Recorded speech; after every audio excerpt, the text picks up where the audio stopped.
My husband's mother burst into the hospital room and shouted, "The baby will have our last name, that's final." My husband nodded and added, "You don't get a say in this." I smiled, turned to the nurse, and said, "Can you read the father's name on the birth certificate?" My husband grabbed the paper and went pale.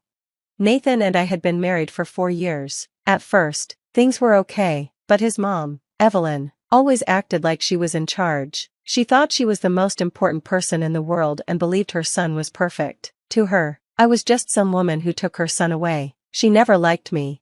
In the beginning, it was small things, like rude comments about my cooking. Then when we bought a house, she made snide remarks about how it wasn't a proper family home. Then came the pressure to have a baby. Evelyn didn't just want a grandchild, she wanted one with her family's last name.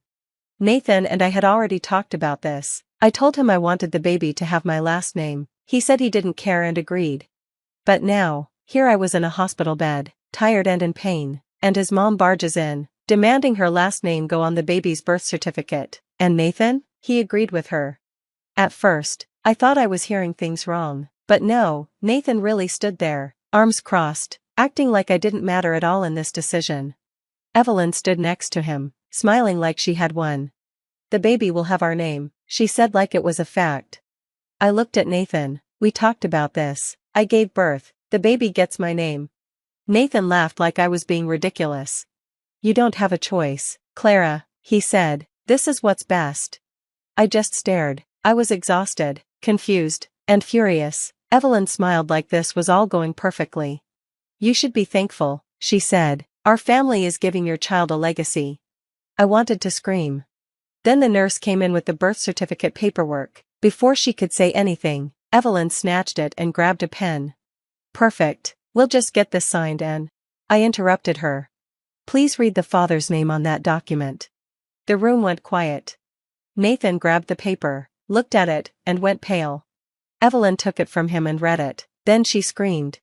Not a little scream, a full-on angry meltdown, because the name on the birth certificate wasn't Nathan's. Her face turned bright red. What is this?" she yelled, clutching the paper. Nathan stood frozen, shaking. They had no idea this was coming. They thought they had me trapped, but I wasn't the same woman they had pushed around for 4 years. I sat back and watched them fall apart. "This has to be a mistake," Evelyn yelled, waving the paper in the nurse's face. The nurse stayed calm. "It's correct, confirmed by a legal paternity test." Evelyn looked like she had been slapped. "A what?" she screamed, turning to me. "You cheated?" Another nurse peeked in, probably thinking something serious was happening. Nathan finally spoke, his voice low. "Clara, tell me it's not true." I looked at him like he was a stranger. "You're really gonna act like that?" I asked. "You, the guy who's been cheating on me for months?" Nathan looked shocked. I don't know what you're talking about." "Wrong move." I let out a dry laugh. "Really? You don't remember all those late-night gym sessions? Or those weekend work emergencies?" His eyes widened. "You don't remember coming home at 2 a.m., with lipstick on your shirt?" His jaw tightened. I kept going. "You don't remember the private investigator I hired?" He looked like he wanted to vanish. Evelyn was staring at us, speechless. "You're lying," she whispered. I turned to her with a smile. "Am I?" I grabbed my phone and pulled up a folder of photos. I showed her everything: Nathan with his mistress at a hotel, kissing in his car, hugging at a bar, sneaking into her apartment. Evelyn made a horrible sound. The best part? She recognized the woman. She snatched the phone from me, her hands shaking. "Oh my God," she said, "is that?" "Oh yeah," I said, grinning, "that's her." Nathan dropped into a chair, hiding his face. The woman he was cheating with? A family friend. The same woman Evelyn had been hinting at for years as a better match for him. She finally got what she wanted, and it destroyed her. Evelyn turned on Nathan like lightning. "How could you do this to her?" she yelled, waving the phone in his face. Nathan stayed quiet. He had nothing to say. I let them argue for a bit before speaking again. "Oh," I said, stretching, "by the way, I already talked to a lawyer." Nathan looked up, panicked. "Clara, wait." I held up a hand. "Nope, too late." Then I dropped the final bomb. "Divorce papers are already filed. You'll be served tomorrow morning." Evelyn gasped. Nathan looked like a broken man. "And me?" I felt free. The room was silent. Evelyn was gripping the birth certificate so hard her knuckles were white. Nathan just sat there, staring at the floor. I wasn't angry anymore. I felt amazing, watching them panic, watching their plan blow up. It was better than I ever imagined. But then things got even better. Evelyn suddenly glared at me. "This doesn't make sense," she snapped. "You got pregnant 9 months ago, right?" I nodded. "Yep." Her eyes narrowed. "Then you must have been cheating on Nathan." Nathan lifted his head, clinging to her words like a lifeline. "Yeah," he said quietly, "you had an affair." I laughed, a real, loud laugh this time. "Oh sweetheart," I said, shaking my head, "I never lied, I just didn't tell you everything." Evelyn squinted at me. "You knew this whole time?" I smiled. "Oh, I knew, but here's the best part." Then I looked at Nathan. "You know how I found out you were cheating?" I asked. He looked confused. "The private investigator?" I shook my head. "Nope." "I mean, yeah," he confirmed it. I said, "But that's not how I found out." I leaned in a little, speaking softly so they had to really listen. "I found out," I whispered, "because your girlfriend told me herself." Nathan flinched like I had hit him. Evelyn gasped. Then Nathan's phone started buzzing on the hospital tray. He looked at it quickly. It was right next to me, lighting up. A name popped up on the screen, Madison. Evelyn's face turned pale. She knew who Madison was. She was the same woman Evelyn had been trying to get Nathan to be with for years. The same woman in those pictures I showed them. Nathan tried to grab the phone, but I picked it up first. Well, I said, "Looks like she knows what's going on." Nathan looked sick. Evelyn snatched the phone from me and hit answer. "You home-wrecking trash," she yelled. "How dare you ruin my son's marriage?" There was a pause. Then Madison laughed, and what she said next was perfect. "Oh, Evelyn, sweetie," she said, clearly enjoying herself. "Your son ruined his own marriage, and you know what? You might want to sit down for this." Evelyn froze. Nathan looked terrified. Madison sighed. "I wasn't going to say anything, but honestly, you both deserve it." Then she dropped the bomb. "I'm pregnant." The room exploded. Evelyn screamed so loud her voice cracked. Nathan jumped up and knocked over the hospital tray. "You're lying," Evelyn yelled. "You're just trying to destroy him." Madison stayed calm. "Nope, I've got proof. Want to see the ultrasound?" Nathan sat back down, looking like he was about to pass out. I just watched it all fall apart. Then Nathan asked, voice shaking, "Is it mine?" Madison laughed. "Now you want to ask that?" "Yes, Nathan, it's yours. And guess what? I already put your name on the birth certificate." Evelyn looked like she might faint. Nathan was breathing hard. Then Madison added one last thing. "Oh, and Claire," she said, "you're amazing. Seriously, enjoy your life without this guy." She hung up. Silence. Nathan looked like a ghost. Evelyn dropped into a chair, head in her hands. Me? I reached for my water, took a sip, and sighed. "Well," I said, "that went even better than I expected." The room was dead quiet, like after a bomb goes off and everyone's just staring at the ruins. Then Evelyn stood up, eyes full of hate. "This is your fault," she hissed at me. I raised an eyebrow. "Really? How?" "You set this up," she screamed. "You're trying to ruin my son's life." I laughed, tired and amused. "Your son cheated, he got someone pregnant. I didn't make him do any of that." "You tricked him," she shouted. "You made him think the baby was his." Nathan flinched but didn't say anything. I took a deep breath. "Okay, let's say I did set this all up," I said calmly. I leaned forward. "Why was it so easy?" Evelyn's mouth opened, then closed. "Because she knew the truth, Nathan had done it all himself. I just didn't protect him from the consequences." "You'll pay for this," she growled. I shrugged. "What more can you take from me? I already cut out the worst parts of my life, you and your son." She made an awful sound and then turned on Nathan. She grabbed his arm, shaking him. "Fix this. Claire will take you back, right, CLA?" I snorted. "Not a chance." Nathan looked at me with hope. "CLA?" I held up a hand. "No, we're done. I filed for divorce before I even gave birth. I just waited to tell you." His eyes widened. "You planned this?" "I planned to protect myself," I said. "You planned your own downfall." Nathan looked like he might cry. Evelyn wasn't done. "You have to fix this," she screamed. "What will people think? What will our family say?" And then she looked at me with disgust. "You think anyone else will want you?" A single mom? You'll be alone forever. Nathan spun toward her. Mom, stop. But she didn't. Do you know how hard I worked raising you? She yelled. I made you perfect. And now you ruined everything for her. And then? Nathan snapped. He stood up so fast his chair fell over. His whole body was shaking. You made me like this, he said. Evelyn froze. I never even wanted to marry Claire, he said, but you pushed me. You said I needed someone quiet, someone who wouldn't challenge me. I blinked. That was news to me. You told me Madison was better, he said. You told me to keep my options open. You told me cheating was normal. Nathan was spiraling. You taught me how to lie, how to pretend. You made me like this. I had never seen him like that before. Evelyn backed away, scared.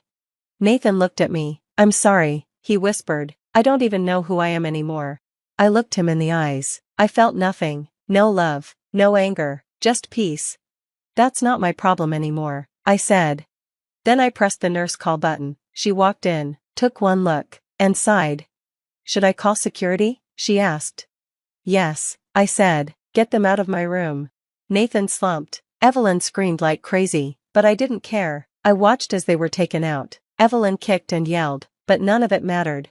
For the first time in years, I felt free. Nathan kept trying to reach out after that. Messages, gifts, I ignored them.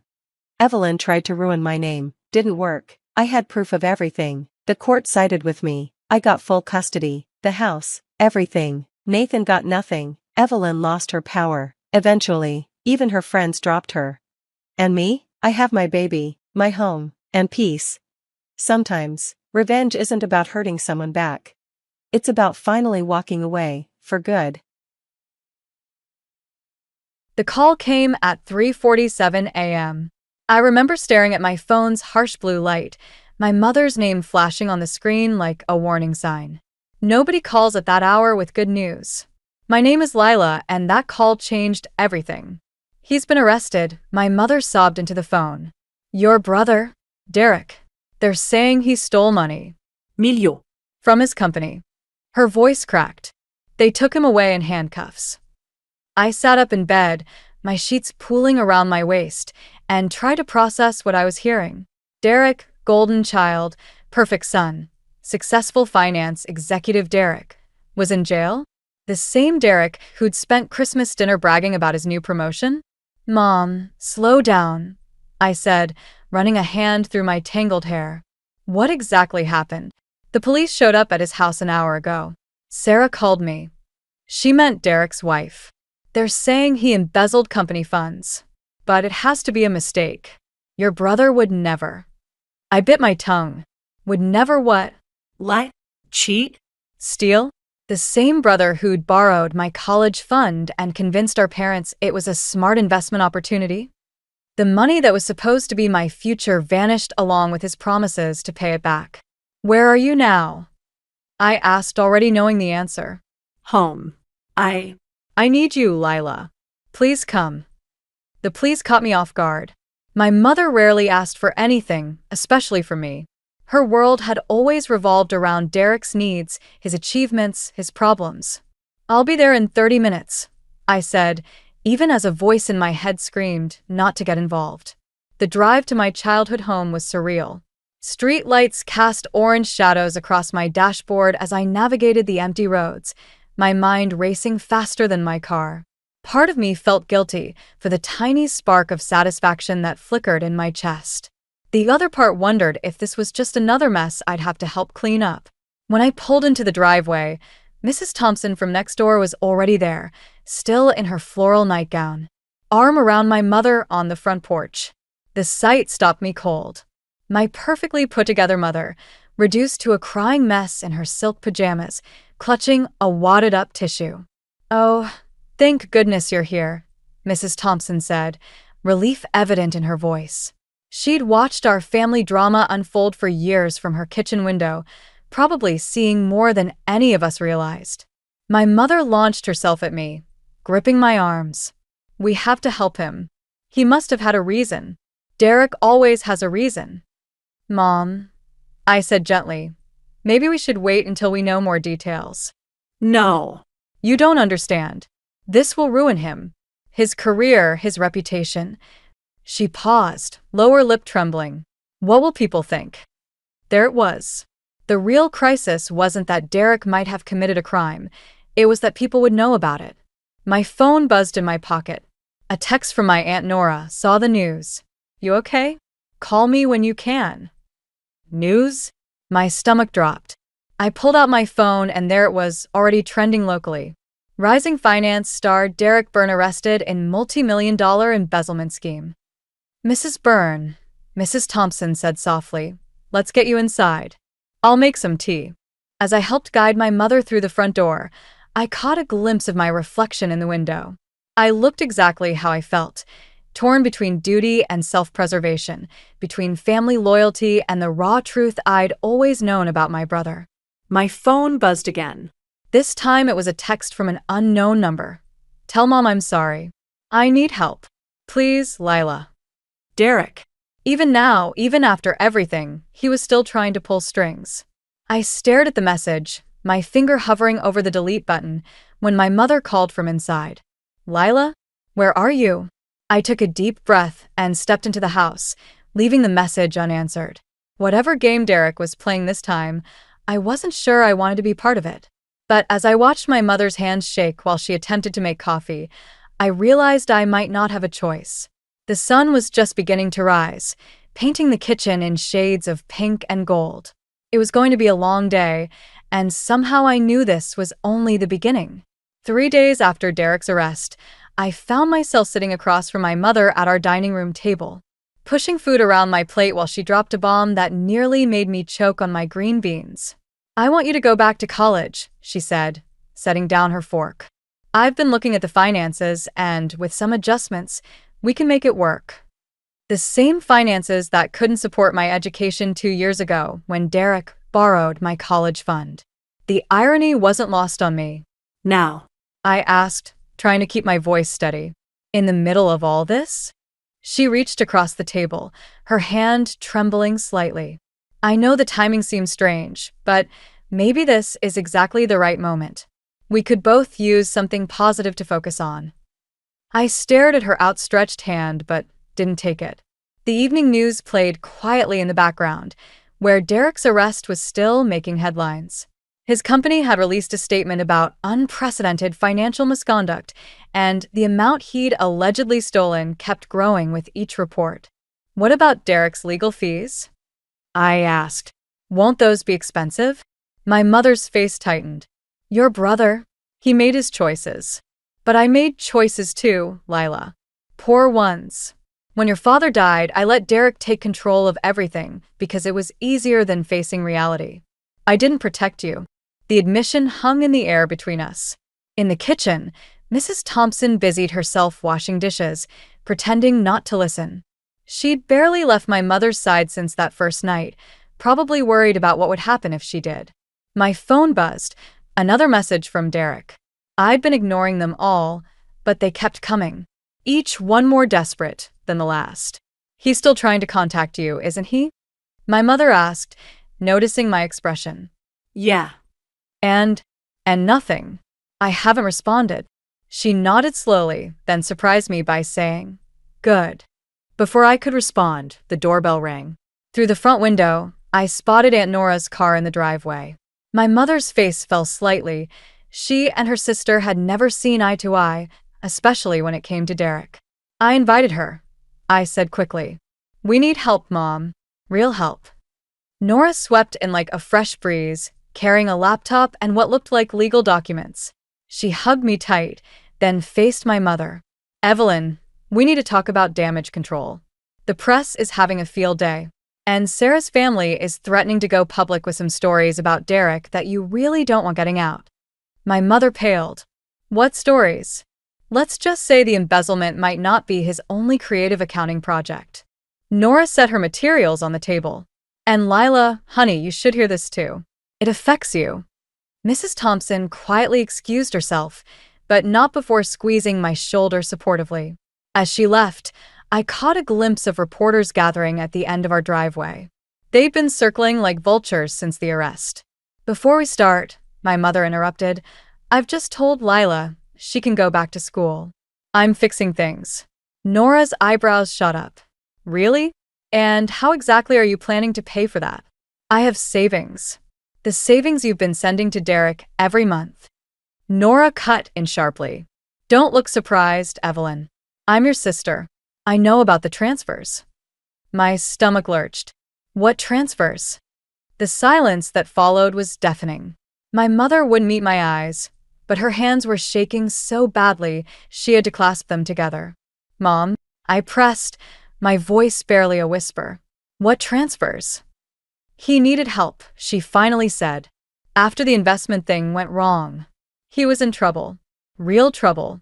I couldn't let him. I stood up, so quickly my chair toppled backward. You've been sending him money? All this time? Well, I've been working 2 jobs just to afford my apartment. Lila, please. How much? Nora answered for her. Almost everything, isn't that right, Evelyn? The life insurance from your father, the retirement fund. I didn't wait to hear more. I grabbed my keys and headed for the door, my mother's pleas following me down the hallway. Outside, the reporters perked up, cameras raising. But I had somewhere else to be. It was time to pay my brother a visit. The county jail smelled like despair and cheap disinfectant. I sat in the visitors' area, my hands clasped tightly in my lap, watching my brother through the reinforced glass. Derek looked smaller somehow, his designer suit replaced by an orange jumpsuit that made his skin appear sallow. I didn't think you'd come, he said, his voice crackling through the phone receiver. Neither did I. I studied his face, searching for any sign of remorse. Mom's been sending you money. He had the decency to look away. I needed help. So did I. The words came out sharper than I intended. When you took my college fund, when I had to drop out, when I was working double shifts at the diner, where was my help, Derek? A muscle twitched in his jaw. It wasn't supposed to happen like this. I had a plan. You always have a plan. He leaned forward, pressing his hand against the glass. Listen, there's something you need to know. About Dad's accident. The door behind me pushed open. I turned to see Sarah, Derek's wife, storming in with a manila envelope. Her mascara was smeared, and her normally perfect hair was disheveled. You bastard, she spat at Derek. I found the other accounts. Derek's face went ash white. Sarah, wait. Not just the company's money, but your parents' savings? Your sister's future? She slapped the envelope against the glass. And now I find out you've been funneling money to some woman in Phoenix? My head snapped up. What woman?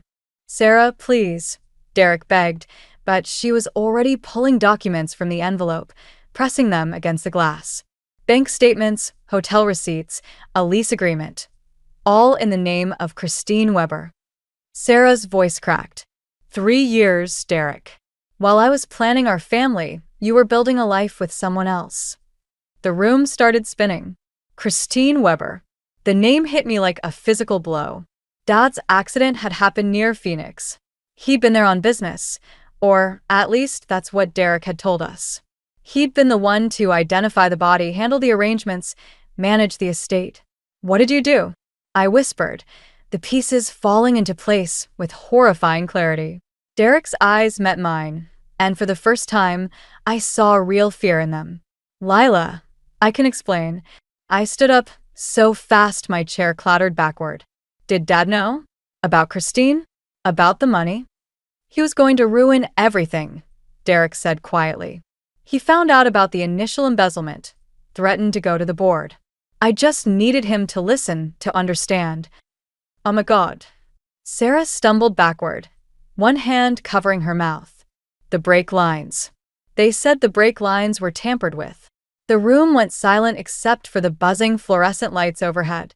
I felt bile rising in my throat as memories flooded back. Derek insisting on handling Dad's car after the accident, refusing to let Mom see the body, rushing through the funeral arrangements. I'm calling the police, Sarah announced, already pulling out her phone. They won't believe you, Derek said, but his voice wavered. There's no proof. I thought of Mom at home, still defending him, still believing in her golden child. I thought of the years of manipulation, the stolen opportunities, the lies that had shaped our family. Actually, I said, pulling out my phone and stopping the recording I'd been making since I sat down. There is. Derek's face contorted with rage. He slammed his fist against the glass, making me jump. You don't understand what it's like, he shouted. Always having to be perfect, always having to succeed. Dad was going to take everything away. A guard appeared, attracted by the commotion. As they led Derek away, still shouting, I turned to Sarah. We need to talk to Aunt Nora. She's a lawyer. Sarah nodded numbly, clutching the envelope of evidence. What about your mother? I thought of Mom, who had given everything to protect Derek, who had chosen him over and over again. The truth would destroy her. But as I walked out of the jail, my phone heavy with Derek's confession, I realized some destructions were necessary. Some things needed to break before they could be rebuilt. My phone buzzed, a text from Mia. You okay? Need backup. For the first time in days, I felt something close to strength. Yes, I typed back. To both. The recording of Derek's confession sat like a loaded gun on Aunt Nora's desk. We'd been in her home office for hours, the sky outside fading from afternoon to evening, while she made calls and took notes. Sarah had gone home to pack her things, leaving behind the envelope of evidence that now spread across the mahogany desktop like a roadmap of betrayal. The police want to reopen the investigation into your father's death, Nora said, hanging up her phone. But they're worried about the timing. Defense could argue the confession was coerced. I stared at the framed family photo on her wall, Dad's last Christmas. Derek standing proudly between our parents, while I lingered at the edge of the frame. What about Mom? She needs to know. Your mother's blood pressure has been through the roof, Nora replied, shuffling papers. The doctor called me yesterday. She's not sleeping, barely eating. My phone buzzed. Mia again. Found something interesting about Christine Weber. Call me. I have to tell her, I said, standing up. She deserves the truth. Nora caught my arm. Lila, wait. There's something else you need to see first. She pulled out an old leather folder. I found these in your father's safety deposit box. He made me promise to keep them sealed unless something happened to him under suspicious circumstances.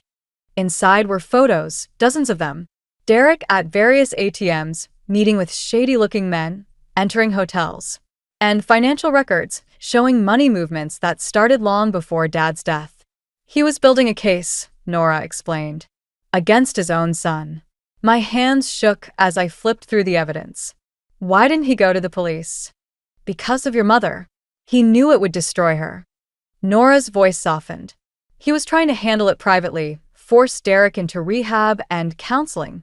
The last entry in his journal mentions a confrontation planned for the day he died. The doorbell rang, making us both jump. Through the window, I saw Mom's car in the driveway. I called her, Nora admitted. She needs to be here for this. Mom looked smaller somehow as she entered the office, her shoulders hunched against invisible weight. Her eyes fixed on the photos spread across the desk. What is all this? Mom, maybe you should sit. No. Her voice was surprisingly firm. I've been sitting for years. Sitting and watching and making excuses.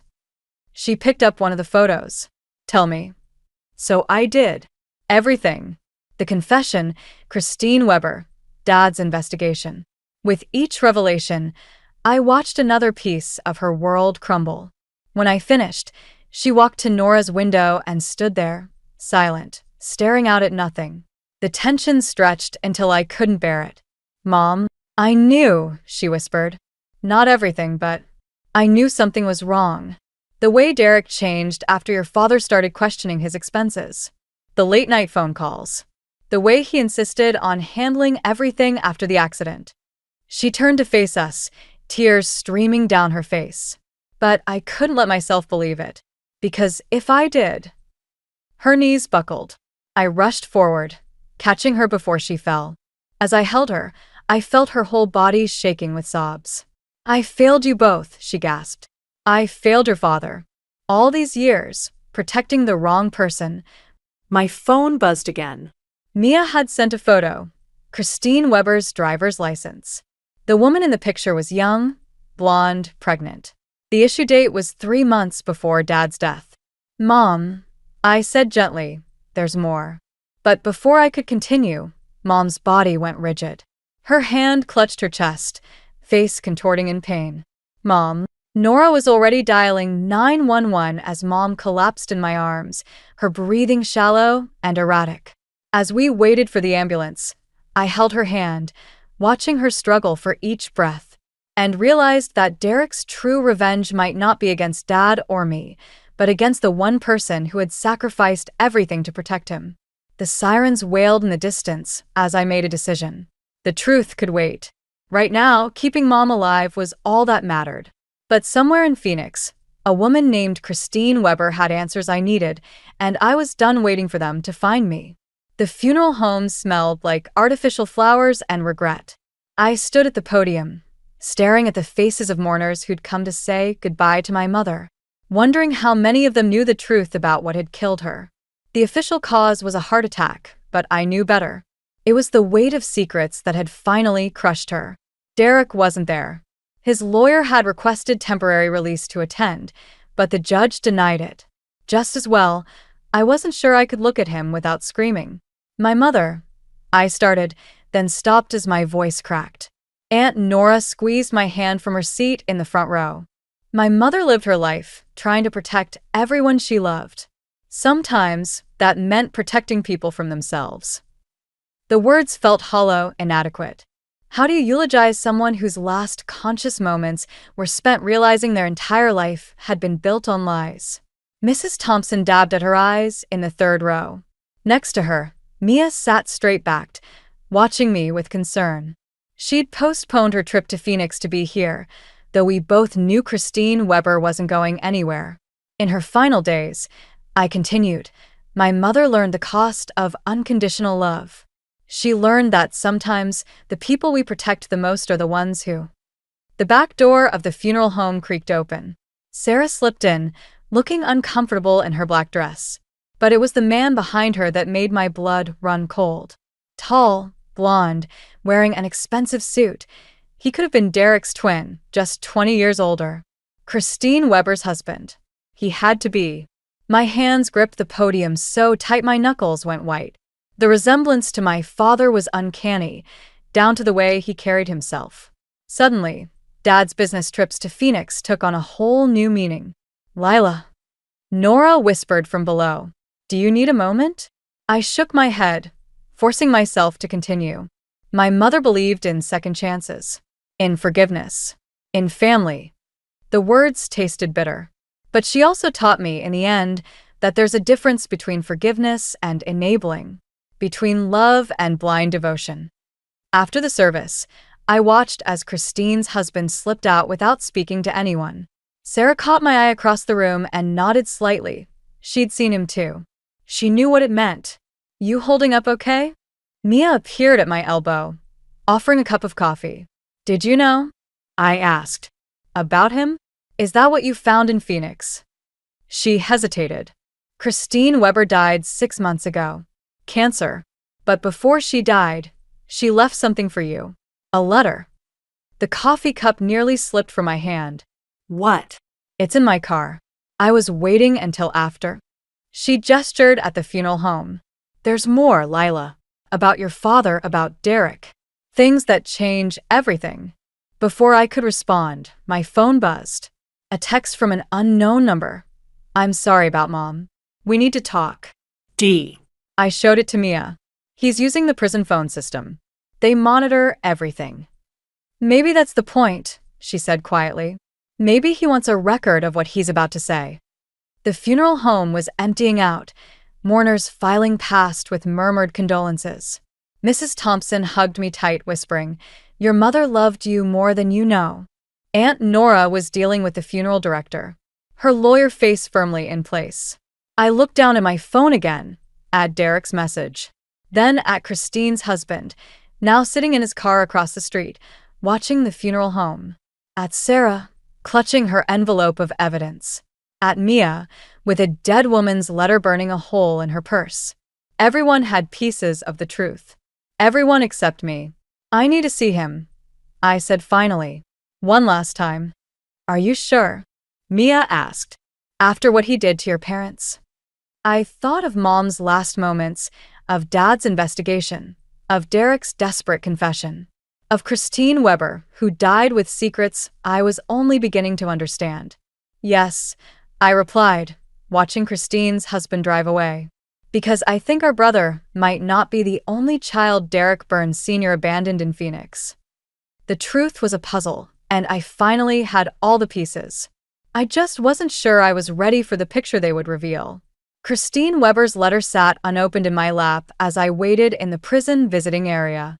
The envelope felt heavy, like it contained more than just paper. More than just truth. Miss Byrne? The guard's voice startled me. He's ready. Derek looked worse than before. The orange jumpsuit hung loose on his frame, and dark circles ringed his eyes. But when he smiled, I saw our father's ghost. You got my message, he said, settling into the chair across the glass. I got a lot of messages lately. I held up Christine's envelope, including this. The color drained from his face. Where did you get that? Her daughter brought it to Mom's funeral. The one you couldn't attend. I watched his reaction carefully. Our sister, Derek. Did you know about her? He pressed his hand against the glass. Lila, don't open that letter. Please. You don't understand what's at stake. What's at stake is the truth. About Dad, about the money, about why you... The prison doors burst open. Sarah stormed in, followed by 2 police officers and a man in a suit I recognized as Derek's lawyer. Stop her, Derek shouted, jumping up. The letter's evidence. She can't. But I was already tearing it open. Inside was a single photograph and a USB drive. The photo showed Dad with Christine and a teenage girl, all smiling at the camera.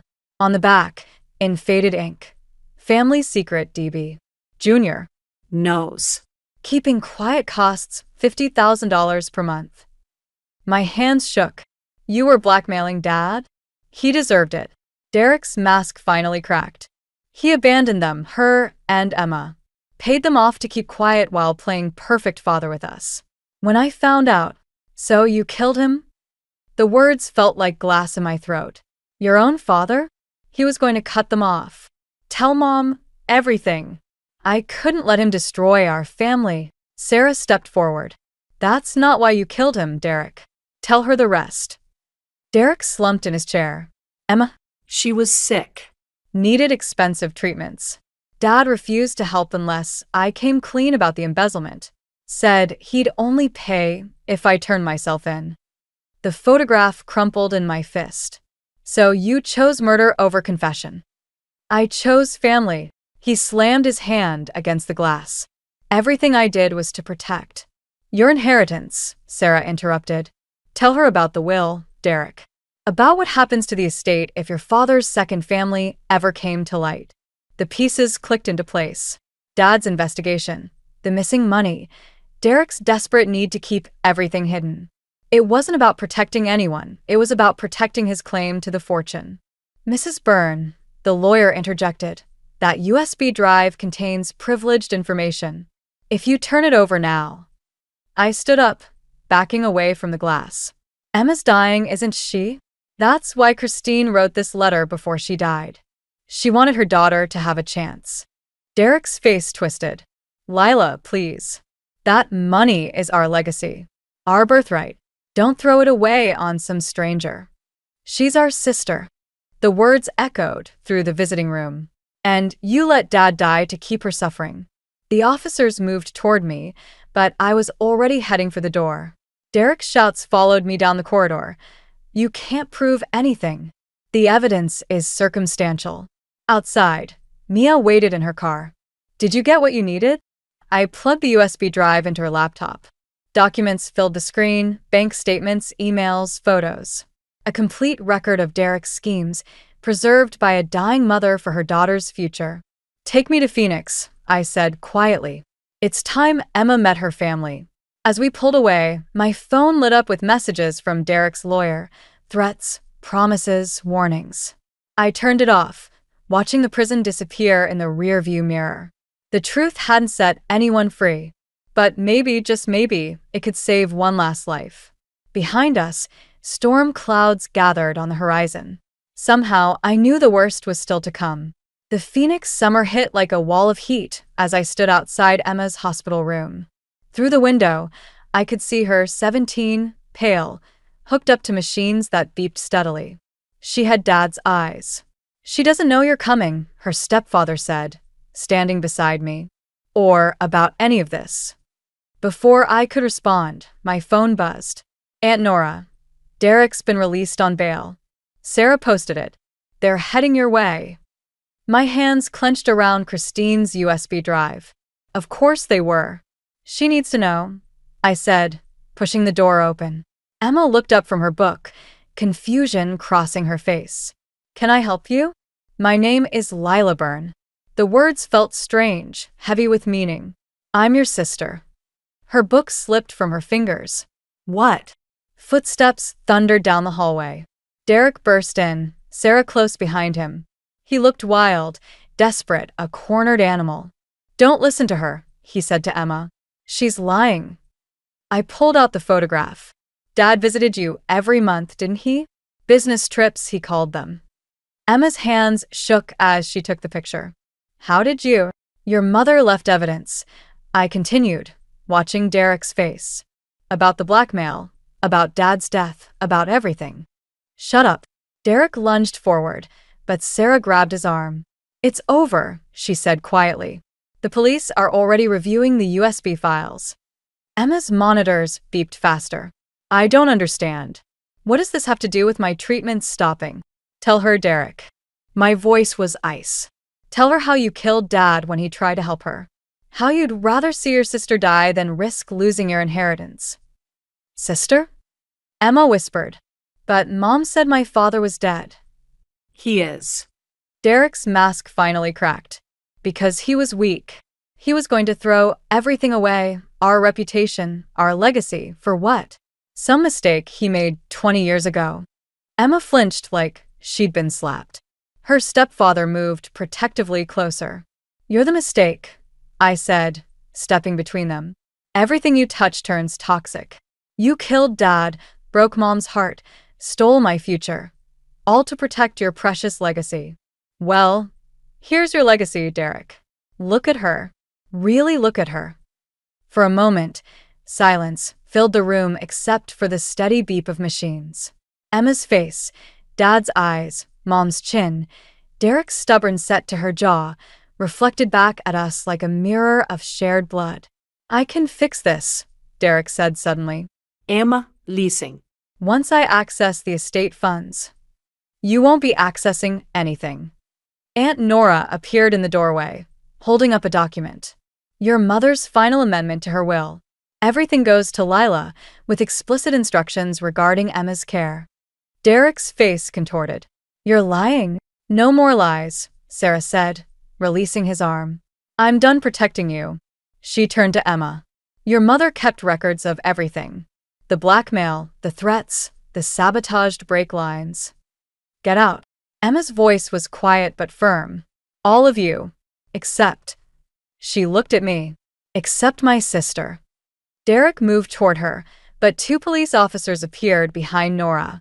This time, when they reached for him, Sarah didn't stop them. "You don't understand," he called as they led him away. "I did it for us. For the family." "No," I said, watching him go. "You did it for yourself. You always did." When the room cleared, I sat beside Emma's bed. She held up the photograph, studying Dad's face.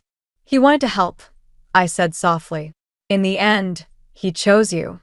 And now," I took her hand, feeling the family resemblance in her grip. "Now we choose each other." Outside, the Arizona sun painted the sky in shades of redemption. Derek's shouts echoed down the corridor, fading like the last traces of his power over us. In their place, something new began to grow. Something built not on lies and manipulation, but on the truth we'd finally uncovered. Emma squeezed my hand and I squeezed back. Some legacies, it turned out, were worth more than money. 6 months after Derek's conviction, I stood in our family home's entryway, surrounded by moving boxes and fresh paint. Emma's latest scan results lay on the coffee table, Cancer-free, the doctors called it. Amazing what proper medical care could do when money wasn't an obstacle. Mrs. Thompson appeared at the door with a casserole, like she had every Wednesday since Mom died. "The place looks different," she said, taking in the changes. But good different. I'd torn down the heavy curtains Mom always insisted on keeping closed, letting sunlight stream through the windows. Dad's old study, where Derek had plotted his schemes, was now Emma's room for when she visited from Phoenix. "Found something interesting while packing up Derek's old room," Mrs. Thompson continued, setting down the casserole. She pulled an envelope from her pocket, yellowed with age, addressed to Derek in Dad's handwriting. My hands trembled as I opened it. The letter was dated the day before Dad died. "Son, I know about the money. All of it. But more importantly, I know why. The constant pressure to be perfect, to carry the family name, that was my failure, not yours. I pushed you too hard, loved you too blindly, and in doing so, I failed to see the damage I was causing. Tomorrow, I'm going to make things right. With Christine, with Emma, with our whole family. It's time for truth, no matter the cost. I hope you'll understand someday that real legacy isn't about money or reputation. It's about the choices we make when facing our mistakes." Love, Dad. The doorbell rang before I could process what I'd read. Sarah stood on the porch, looking uncertain. "The divorce is final," she said without preamble. "And Derek asked me to give you this." Another letter, this one written on prison stationery. "Lila." I read Dad's letter. The one he never got to give me. "The guards let me keep it in my cell, a reminder of what I destroyed, trying to be something I wasn't. I can't undo what I did. To Dad, to Mom, to you, and Emma. But I'm trying to understand it. The therapist here says fear of inadequacy can make monsters of men. I think she's right. Take care of our sister. She deserves the family I never knew how to be. Derek." Sarah shifted awkwardly. "He's different now. Quieter. Sometimes he talks about Dad like he finally sees him as a person." I finished. Not just a standard to live up to. After Sarah left, I walked through the house, touching the walls that held so many secrets. In the kitchen, Mom's recipe box sat open to her favorite cookie recipe, the one she'd make whenever one of us was sad. In Dad's study, now Emma's room, photos of all three of us siblings hung on the wall, the past and present merged into something new. My phone buzzed, a text from Mia. "Ready for your first day back at college tomorrow?" I smiled, remembering Mom's last attempt to make things right. The tuition she'd set aside wasn't just money, it was permission to become whoever I needed to be. Aunt Nora arrived later with dinner and legal papers. "The trust for Emma's medical care is set up," she said. "And the house is officially in your name. What about Derek's share?" "He signed it over. Said something about earning his own legacy." As the evening sun painted the walls gold, I opened all the windows, letting fresh air sweep through rooms that had held stale secrets for too long.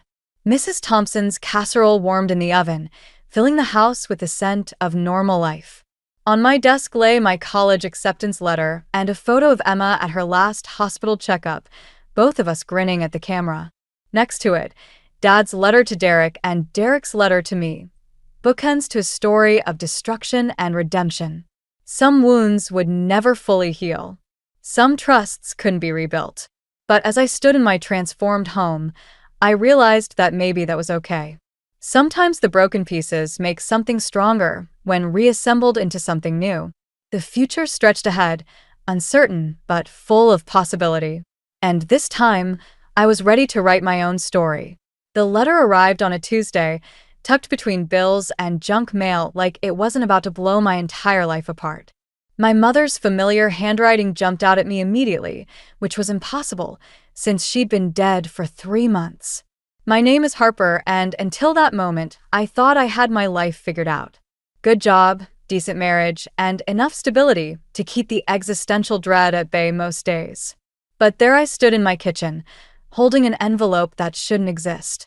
While my husband Noah's voice drifted in from the living room as he took another important call about potential job prospects. "This has to be old mail," I muttered, turning the envelope over. The postmark was from last week. My hand started shaking as I slid my finger under the flap. The sound of Noah's footsteps made me shove the letter into my jacket pocket. He appeared in the doorway, running a hand through his dark hair, a nervous tell I'd picked up on years ago. "Hey, babe. Any word from that consulting firm?" I asked, trying to keep my voice steady. "They're still reviewing candidates." He wouldn't meet my eyes. "Listen, I need to borrow some money from your personal account. Mom and Dad are having trouble with their mortgage again." The letter seemed to burn against my ribs through the pocket.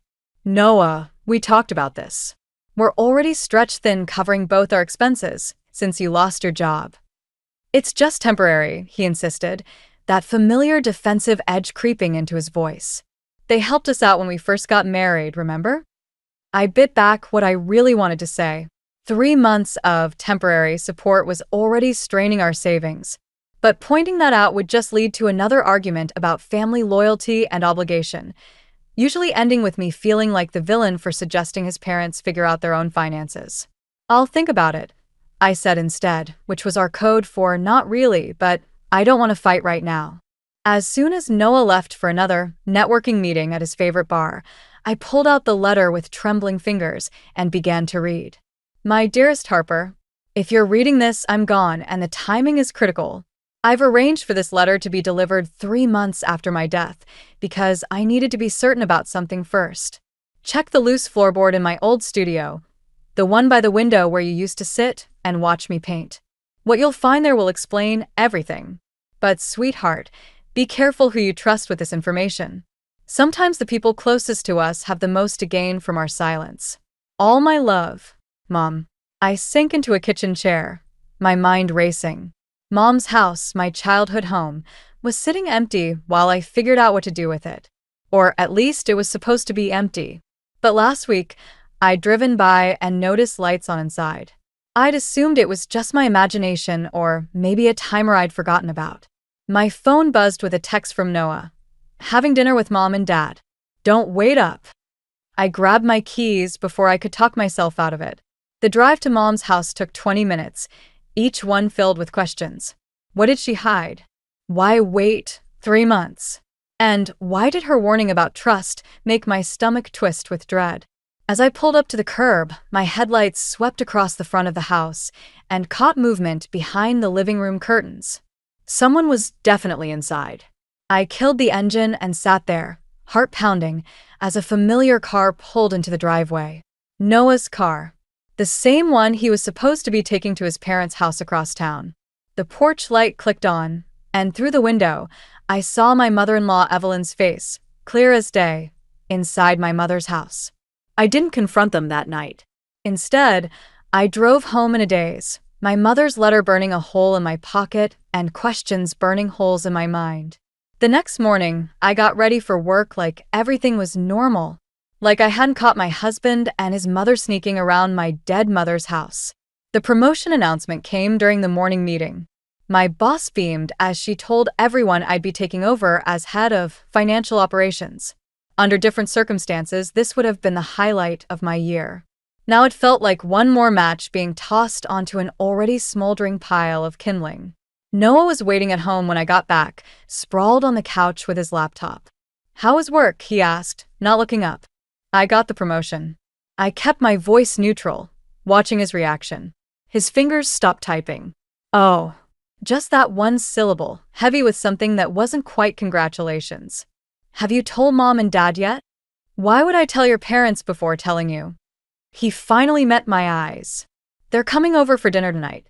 I thought we could celebrate as a family." My stomach clenched. "You invited them without asking me?" "Come on, Harper. They're just trying to be supportive." 2 hours later, I was setting the table while Evelyn hovered in my kitchen, rearranging my spice rack to make more sense. Every time I looked at her, I remembered her silhouette in my mother's window. "Noah tells us you got a promotion," Walter said from his seat at the head of my table, a spot he always claimed without asking. "That's quite a responsibility. Are you sure you're ready for that kind of pressure?" "I've been doing most of the work already," I replied, placing down the last fork with perhaps more force than necessary. "The title just makes it official."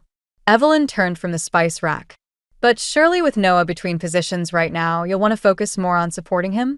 A wife's primary duty is to her husband, after all. I caught Noah's slight wince. He opened his mouth, probably to change the subject, but I was done playing nice. Actually, I said, my primary duty is to my career, which is currently supporting this entire household. The room went silent. Walter's face darkened, and Evelyn pressed her hand to her chest like I'd physically struck her. Harper, Noah warned quietly.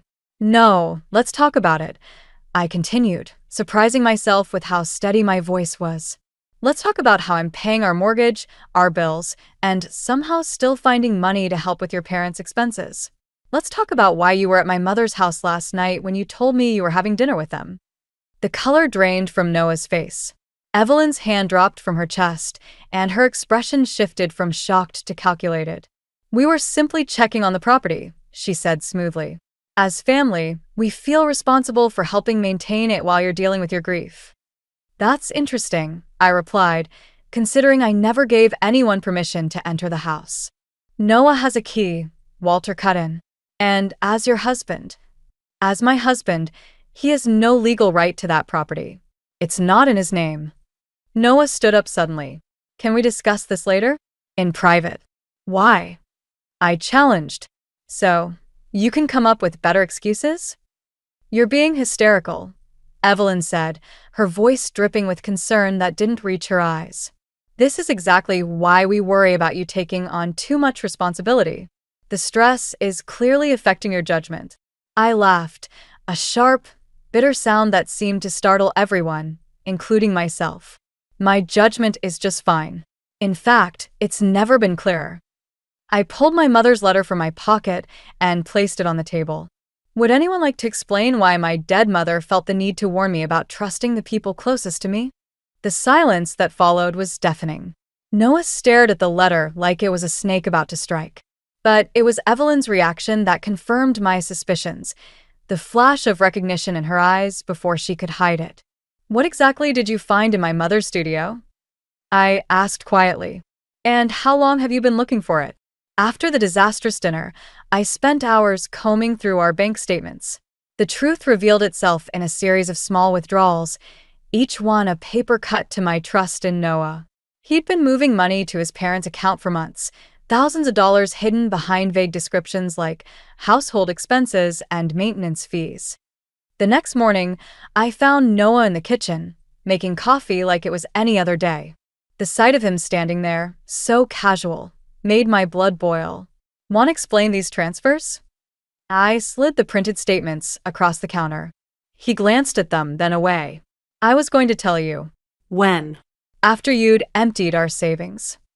They needed help with their mortgage, he said, his voice taking on that defensive tone I'd grown to hate. Dad's pension isn't covering everything since the market crashed. So, you decided to secretly drain our account instead of having an adult conversation about it? Because I knew you'd react like this. He slammed his coffee mug down. You don't understand what it's like having parents who actually need you. Your mom left you that house, plus whatever she hid in that studio. What exactly did your mother find there? I cut in, watching his face carefully. He froze for a split second, long enough to confirm he knew something. Nothing. We were just cleaning. Cleaning what? The floorboards. The moment I said it, his eyes widened slightly. That's it, isn't it? You found my mom's letter somehow. You knew about the loose floorboard. Harper, did you find what she hid there? Is that why you've all been sneaking around my house? Instead of answering, he pulled out his phone. I watched in disbelief as he typed out a message. Are you texting your mother right now? She needs to be part of this conversation. I grabbed my car keys. No, she really doesn't. Where are you going? To my mother's house. And if I find your parents there again, they have nowhere else to go. The words exploded out of him. The bank foreclosed on their house 2 months ago. They've been staying at Mom's place because... My mother's house, I corrected coldly. And what exactly is Mom's place? He ran his hands through his hair, a gesture that used to make me want to comfort him.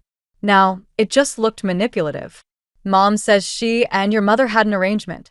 Something about shared ownership or... I laughed, the sound harsh even to my own ears. My mother would never agree to that. She didn't even like Evelyn. That's not true. They were close. Mom has proof. What proof? But he was already texting again, probably warning them I was coming. I left him standing there, his excuses following me out the door. The drive to my mother's house felt different this time. Every memory of the past few months shifted, taking on new meaning. Noah's late-night networking meetings. The way Evelyn had pushed to help organize Mom's belongings after the funeral. The mysterious disappearance of some of Mom's paintings.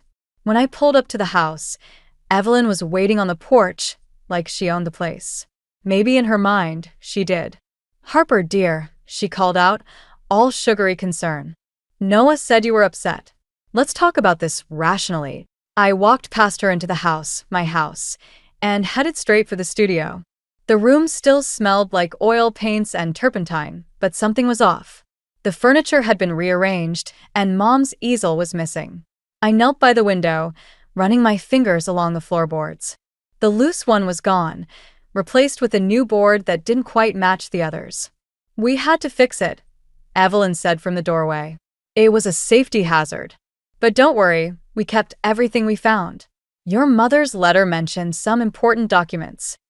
I stood up slowly, fury burning through my veins. "What documents?" "The deed to the house, of course. And the agreement she and I made about shared ownership." She smiled, but it didn't reach her eyes. "You understand now why we had to take matters into our own hands. We're family, after all." I spent that night in a hotel, ignoring Noah's calls and trying to make sense of Evelyn's claims. The next morning, I did something I should have done weeks ago. I called my mother's lawyer, Marcus. "I was wondering when you'd contact me," he said, his voice grave. "I've been trying to reach you about some concerning activity with your mother's accounts." My stomach dropped. "What kind of activity?" "Someone's been attempting to access her safety deposit box using an old power of attorney document. The bank flagged it as suspicious since the document appeared to be dated after your mother's death." I gripped my phone tighter. "Let me guess, Evelyn Prescott? You know about this?" "I'm learning more every day." I took a deep breath. "Marcus, I need to know, did my mother ever make any agreement about shared ownership of the house with Evelyn?" "Absolutely not." His voice sharpened. "In fact, your mother specifically amended her will 3 months before her death to ensure the house would be solely yours. She was quite insistent about keeping the Prescotts away from her property." I closed my eyes, remembering Mom's letter. Sometimes the people closest to us have the most to gain from our silence. "Harper," Marcus continued, "there's something else. Your mother left specific instructions about the contents of her studio. She said you'd know where to look. The floorboard's been replaced. Whatever was there is gone."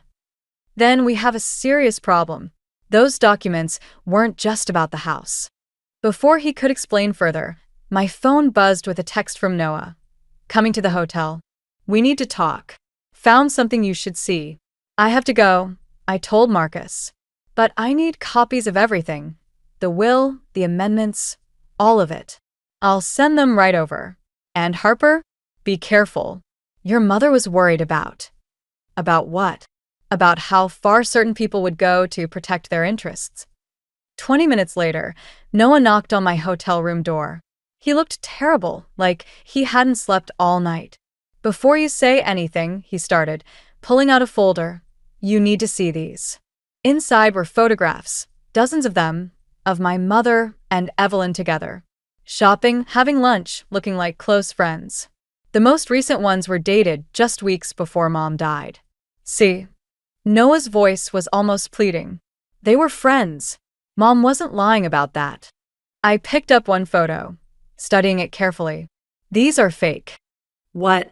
"No, they're..." My mother broke her wrist 6 months before she died. She wore a brace for weeks. I held up the supposedly recent photo. No brace. And her hair was different by then. These are old photos, probably from years ago, digitally dated to look recent. Noah's face fell, but Mom said, "Your mother is trying to steal my house, Noah. She forged documents, broke in and took whatever my mom left in that studio. And you've been helping her. They needed somewhere to live. The foreclosure. Stop. My voice cracked. Just stop lying. I talked to Marcus. Mom specifically changed her will to keep your family away from the house. She knew something like this would happen. Harper, please. They're still my parents. We can figure something out. We. I laughed bitterly. There is no we anymore. You chose your side the moment you started emptying our accounts behind my back. His expression hardened. Fine. Then you should know Mom found documents in the studio. Legal papers that prove she has a claim to the house. If you force this, it'll get ugly. It's already ugly. I open the door. Tell your mother she has 24 hours to get out of my house before I file charges for breaking and entering, theft, and fraud. You wouldn't. I met his eyes. Try me. After he left, I checked my email. Marcus had sent the will documents, along with a cryptic message. Found something interesting in your mother's old financial records. Call me ASAP. My phone buzzed again, another text from Noah. Mom says to remember what happened to the paintings. I froze, suddenly understanding. The missing artwork, the forged documents, the desperate attempts to access Mom's safety deposit box. This wasn't just about the house. This was about what my mother had hidden and what the Prescotts would do to get it. Marcus's office was a maze of filing cabinets and leather-bound books. But what caught my attention was the painting on his wall, one of my mother's landscapes that had gone missing from her studio. Evelyn sold it to me last week, he said, following my gaze. Said she was handling the estate sale. I knew something wasn't right. I sank into the chair across from his desk. What did you find in the financial records? He pulled out a thick folder. Your mother was investigating Walter Prescott's old engineering firm. Specifically, their involvement in a series of construction projects that collapsed 10 years ago. 3 people died. My hands started shaking. What does that have to do with my mother? She was an artist, yes, but she also did forensic accounting work. She found evidence of fraudulent inspections, falsified safety reports, all signed off by Walter. The pieces started falling into place. That's what she hid in the studio. Proof of their corruption. And now they're desperate to find it. Marcus leaned forward. The statute of limitations on criminal charges has expired, but civil suits? Those could still bankrupt them. My phone buzzed. Noah again. We need to talk. Found a solution everyone can live with. They're trying to make a deal, I said. Marcus's expression darkened. Be careful. People who've covered up deaths once won't hesitate to do it again. I stood up. I need copies of everything. Already done. But Harper, there's more. Your mother's safety deposit box? It doesn't contain documents. It contains a key to a storage unit. Before I could respond, another text came through. This time from an unknown number. Your mother should have minded her own business. Like mother, like daughter? I showed Marcus the message. His face went pale. Your mother's death wasn't investigated thoroughly, he said quietly. The medical examiner ruled it natural causes, but what? She left me a letter too. Said if anything happened to her, I should look closer at her medication. The world tilted sideways. I gripped the edge of his desk, remembering how often Evelyn had helped during Mom's final weeks, organizing her pills, bringing her food. My phone rang. Noah again. This time I answered. Come home, he said. Mom has a proposition. We can fix this. Fix what? The fraud? The theft? Or my mother's murder? There was a long pause. What are you talking about? Ask your parents about the construction projects. Ask them what really happened to my mother. Harper, you're not thinking clearly. Just come home. We can work this out as a family. Family? I laughed, the sound bordering on hysteria. Your family killed my mother. That's a serious accusation. A new voice said, Evelyn listening in. Be very careful about what you say next, dear. Grief can make people imagine terrible things. I thought about Mom's letter, her warning about trust, her final weeks of illness. 24 hours, I said. Get out of my house and return everything you took, or I'm going to the police with everything I have. You have nothing, Evelyn snapped, dropping her sweet facade. And if you're smart, you'll keep it that way. Some accidents are easier to arrange than others. The line went dead. I looked at Marcus, my hands still shaking but my mind suddenly clear. I need a forensic team at the house, I said. And I need to access that storage unit before they do. They'll be watching you. Let them. I pulled out my mother's letter, reading it again. Sometimes the people closest to us have the most to gain from our silence. I'm done being quiet. As I left his office, my phone buzzed one last time. Noah, don't make me choose between you and my family. I typed back 4 words. You already did. Goodbye. Then I turned off my phone and headed for the storage facility. It was time to finish what my mother started. The storage unit key felt heavy in my pocket as I pulled up to my mother's house. Something was wrong. The front door stood slightly open, and Noah's car wasn't the only one in the driveway. Walter's truck loomed like a threat. I called Marcus. They're here. The police are on their way. Don't go inside. But through the window, I could see them ransacking Mom's studio. Evelyn was pulling books from shelves while Walter attacked the walls with a hammer, looking for hidden compartments. And Noah was going through Mom's remaining paintings with a box cutter. I was through the door before I could stop myself. Get away from those. They all froze. Noah dropped the box cutter, looking guilty. But Walter and Evelyn's expressions were different, calculated, dangerous. Harper, Evelyn said smoothly. We were just doing some renovations. By destroying my mother's art? My voice shook. Or are you looking for more evidence of Walter's negligence? How many people died because of those falsified reports? Walter stepped forward, his face dark. You don't know what you're talking about. 3 families lost people they loved because you cut corners. And when my mother figured it out, she should have kept her mouth shut. Evelyn snapped. Just like you should. Noah moved between us. Everyone needs to calm down. Harper, we can work this out. Just tell us what's in the storage unit. The betrayal hit like a physical blow. You followed me to Marcus's office. We had to, he said, almost pleading. You're not thinking clearly. This could ruin everyone's lives. Your father already ruined lives. And your mother. I turned to Evelyn, rage burning through my fear. What did you put in her medication? How long did you plan it? Careful, dear. Evelyn's voice turned ice cold. Accusations like that could be dangerous. Grief can make people unstable. Accidents happen. Is that what happened to my mother? An accident. Walter stepped closer. Where's the storage unit key? The police are on their way. No, they're not, Noah said quietly. I saw you make that call. You were bluffing. The walls seemed to close in. I backed toward the door, but Walter was faster. He grabbed my arm, his fingers digging in painfully. The key, he demanded. Now. Let her go, Noah said, but his voice was weak, uncertain. Stay out of this, Walter snapped. You've done enough damage, letting her run wild like this. I twisted free, but Evelyn was behind me, blocking the exit. Think about Noah, she said. Do you really want to destroy his family? Just give us the key, and this can all go away. Like my mother went away? Something shifted in her eyes, not guilt, but satisfaction. She made her choice, just like you're making yours.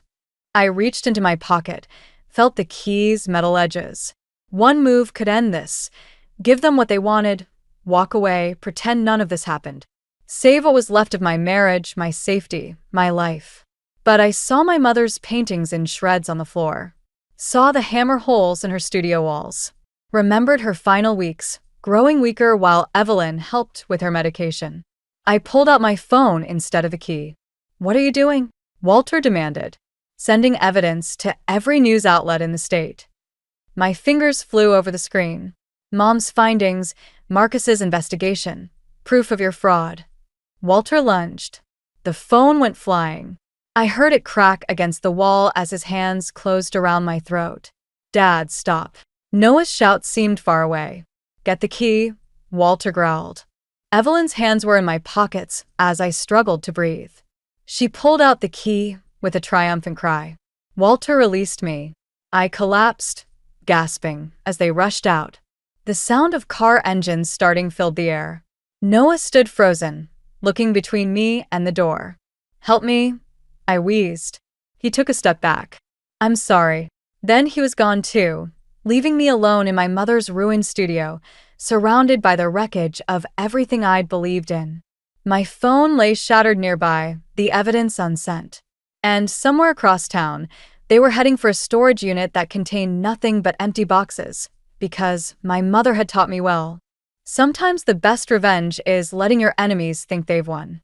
The real evidence was somewhere else entirely. And now I knew exactly what I had to do with it. The storage unit was empty, just as I'd planned. But I wasn't at the police station, where they'd expect me to go next. Instead, I stood in the gallery where my mother had held her last show, watching through the windows as Noah's car pulled up outside. They'd figured out soon enough. Mom's real evidence wasn't in a storage unit or hidden under floorboards. It was hanging right here, hidden in plain sight. Evelyn burst through the door first, her face flushed with rage. "Where is it?"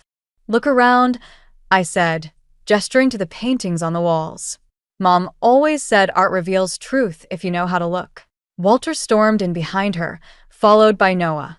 "Stop playing games." "Not playing." I walked to the largest painting, the one Mom had finished just before she died. Did you ever wonder why she insisted this piece stay in the gallery? Why she made sure it was properly insured? They stared at the canvas, a seemingly abstract swirl of colors and shapes. But hidden within the chaos were documents, photographs, numbers.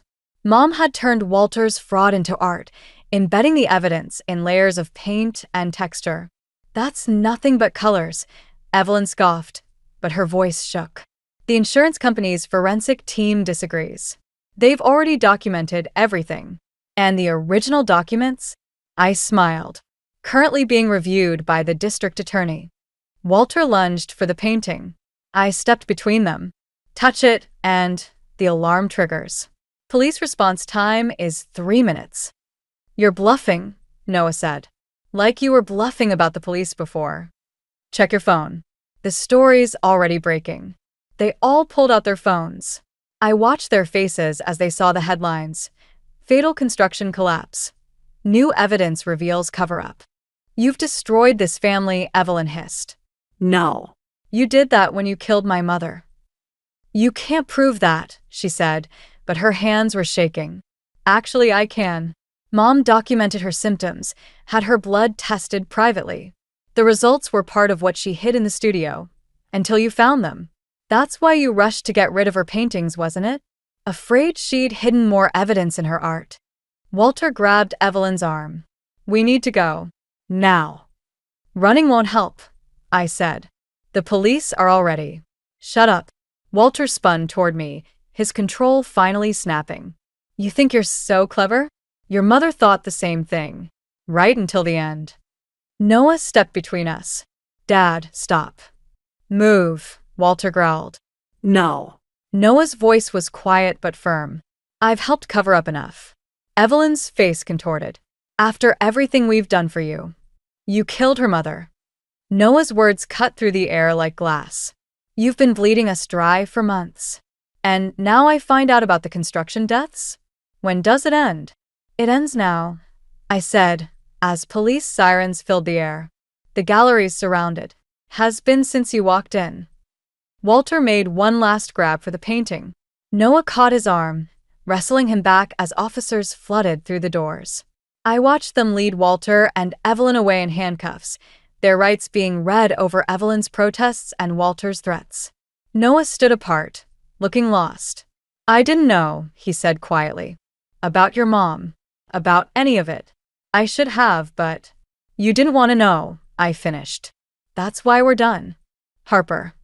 The divorce papers are with my lawyer, along with evidence of the money you took from our accounts." I turned away from his stricken face. Some things can't be fixed. As the gallery cleared out, I stood alone before my mother's final painting. Up close, you could see the truth hidden in every brushstroke, not just the evidence of Walter's crimes, but a message from Mom herself, worked into the pattern. The truth always comes to light. She'd known they'd kill her for discovering their secret, but she'd made sure the truth wouldn't die with her. She'd turned it into art, knowing I'd understand eventually. I touched the canvas gently. I get it now, Mom. Sometimes the best revenge isn't about destroying your enemies. It's about making sure they can't destroy the truth. Behind me, the gallery doors closed on the sound of sirens, marking the end of one story and the beginning of another. 6 months after the arrests, I stood in my mother's studio, finally ready to repair the damage. The walls had been patched, but I'd left her paintings untouched, their torn edges a reminder of how quickly things can unravel. The trial was set for spring. Walter and Evelyn had pleaded not guilty, but the evidence Mom had woven into her art was damning. 3 families from the construction collapse had joined the civil suit, their years of silence finally broken. I picked up a torn canvas, running my fingers along its jagged edge. The doorbell rang. Noah stood on the porch, looking older somehow. The divorce papers are signed. You could have mailed them. I wanted to return this. He held out a small key, the one to Mom's house. And to tell you I'm testifying against them.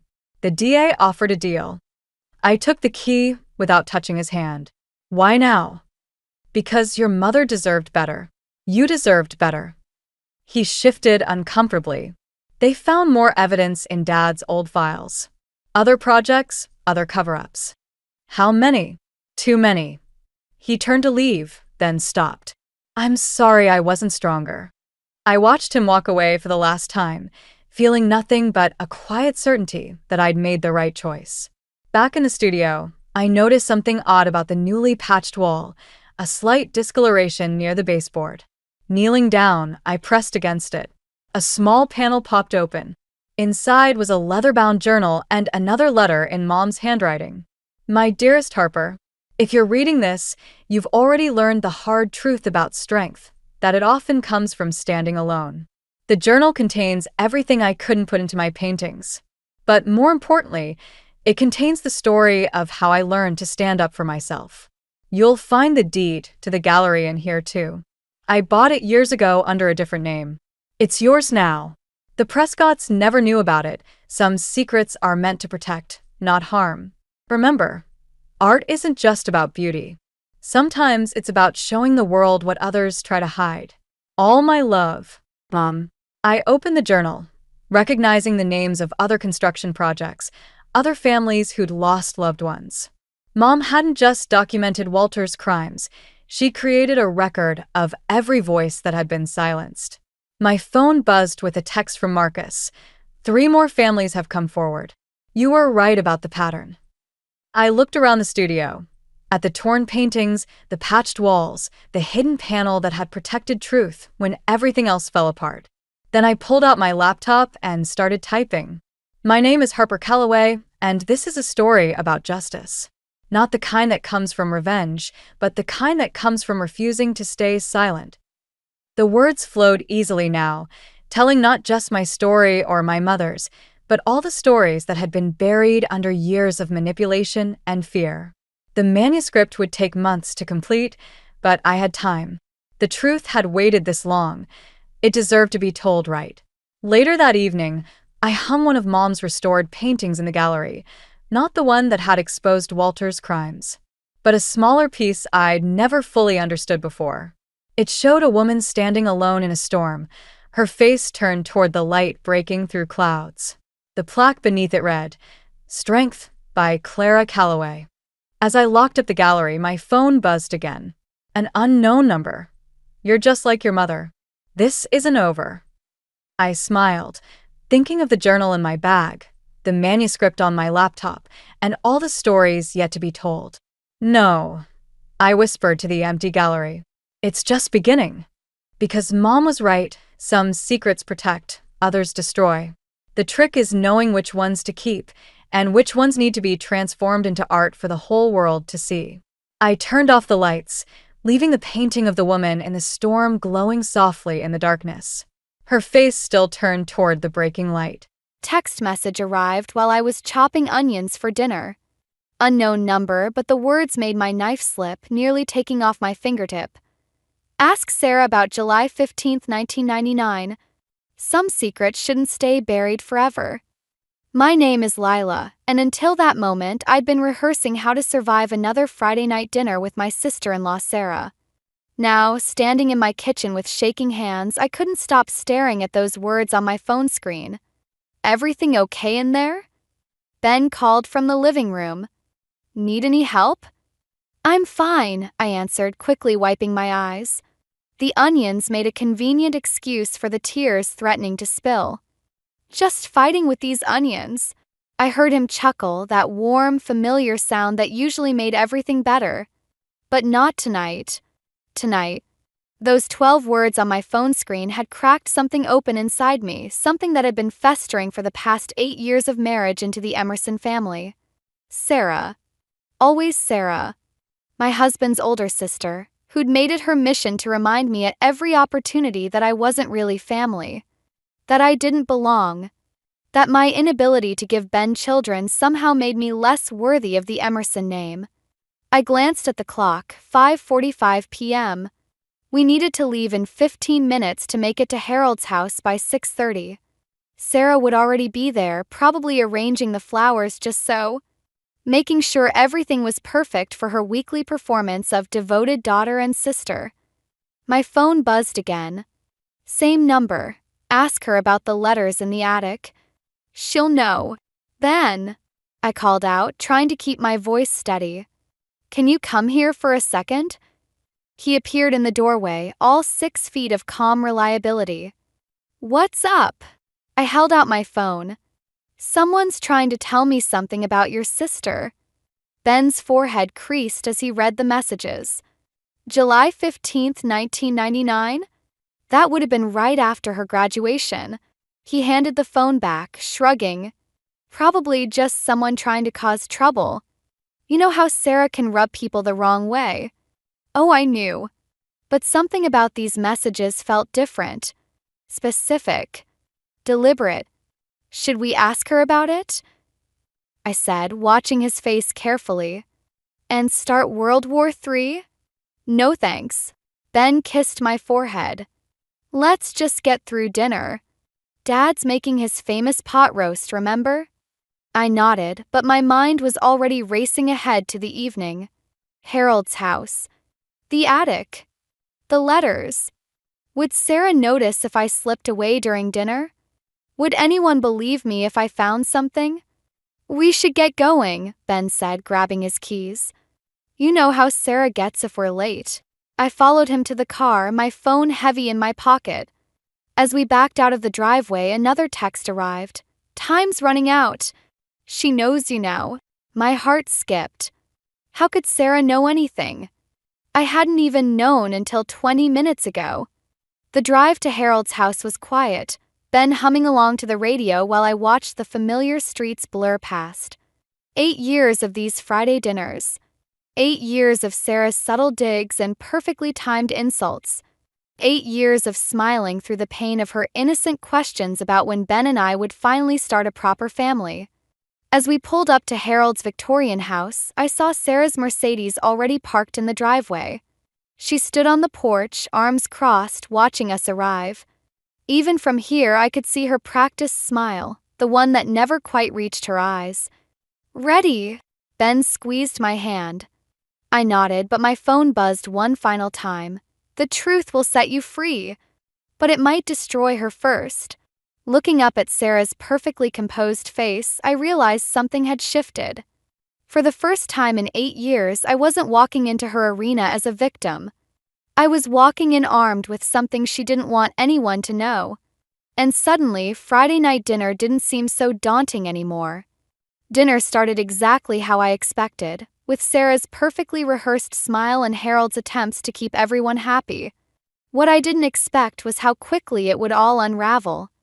"Lila, you seem distracted tonight," Sarah said, passing the pot roast. Her voice dripped with artificial concern. "Work stress again? It must be so demanding having such a consuming career."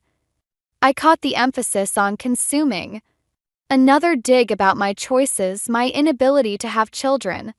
But tonight, something was different. I noticed a slight tremor in her hand as she set down the serving plate, a tightness around her eyes that wasn't usually there. "Actually, I received some interesting messages today," I said, watching her face carefully. "About July 1999. Crash of Sarah's wine glass hitting the table made everyone jump. Red wine spread across the white tablecloth like blood, but Sarah didn't move to clean it up. Her face had gone pale. Mom," then her 12-year-old touched her arm. "Are you okay?" "I'm fine," Sarah snapped, then immediately softened. "I'm sorry, sweetie. Just clumsy tonight." Harold was already up, dabbing at the mess with his napkin. "These things happen. Mark, would you grab some club soda from the kitchen?" Mark pushed back from the table, looking between his wife and me with narrowed eyes. He'd been quieter than usual tonight, and I wondered if he knew something too. "July 1999, Ben mused, helping his father clean up. "Wasn't that when you took that trip to Europe, Sarah?" "Right after graduation." Sarah's laugh was too sharp, too quick. "Ancient history. Who can remember that far back?" "The attic might remember," I said quietly. The room went still. Sarah's knuckles were white around her fresh wine glass. "What exactly are you implying, Lila?" Before I could answer, 9-year-old Olivia piped up. "Can we look in the attic, Grandpa? Please? I love exploring up there." "Not tonight, sweetheart," Harold said firmly. "It's much too dusty. Besides, some things are better left alone." He gave me a pointed look that made me wonder if he knew more than he let on. "Like some people's personal business?" Sarah's voice had turned to ice. "Speaking of which, Lila, how are those fertility treatments going? Still no luck?" "Sarah." Mark's warning came from the kitchen doorway. "Not now." But Sarah was on a roll, her fear manifesting as cruelty. "I'm just concerned. Ben deserves to have children of his own, doesn't he? A real family." Ben's fork clattered against his plate. "That's enough, Sarah." "Is it?" Sarah stood up, her chair scraping against the floor. "Because I think it's time we talked about a lot of things. Like why certain people are digging into ancient history instead of facing their own failures." "Mom, please stop," Ethan whispered, looking mortified. I stood up too, my heart pounding. "You're right, Sarah. Let's talk about failures. Should we start with the letters, or would you prefer to tell everyone yourself?" Color drained from her face. "What letters?" "I don't know yet," I admitted. "But someone thinks they're important enough to tell me about them. Important enough to shake you up like this." Sarah grabbed her purse. "Mark, we're leaving. Kids, get your coats." "Running away again?" The words slipped out before I could stop them. "Like you did in 1999? Sarah froze, one hand on Olivia's shoulder. For a moment, I saw something crack in her perfect facade, not anger this time, but fear. Real, bone-deep fear. "Dad," she said, her voice barely a whisper. "You promised no one would ever know." Harold set down his napkin with a heavy sigh. "I didn't tell her, Sarah." "Tell me what?" Ben looked between his father and sister. "What's going on?"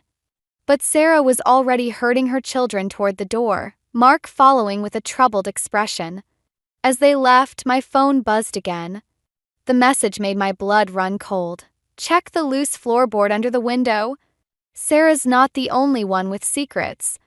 Ask Harold about Elizabeth." I looked up to find Harold staring at me, his face ashen. "Who," he asked quietly, "has been talking to you?"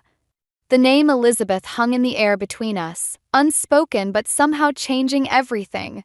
After Sarah's dramatic exit, Ben insisted we stay to help Harold clean up. But I had other plans. While they cleared the dining room, I slipped upstairs, my heart thundering with each creaking step. The loose floorboard under the window.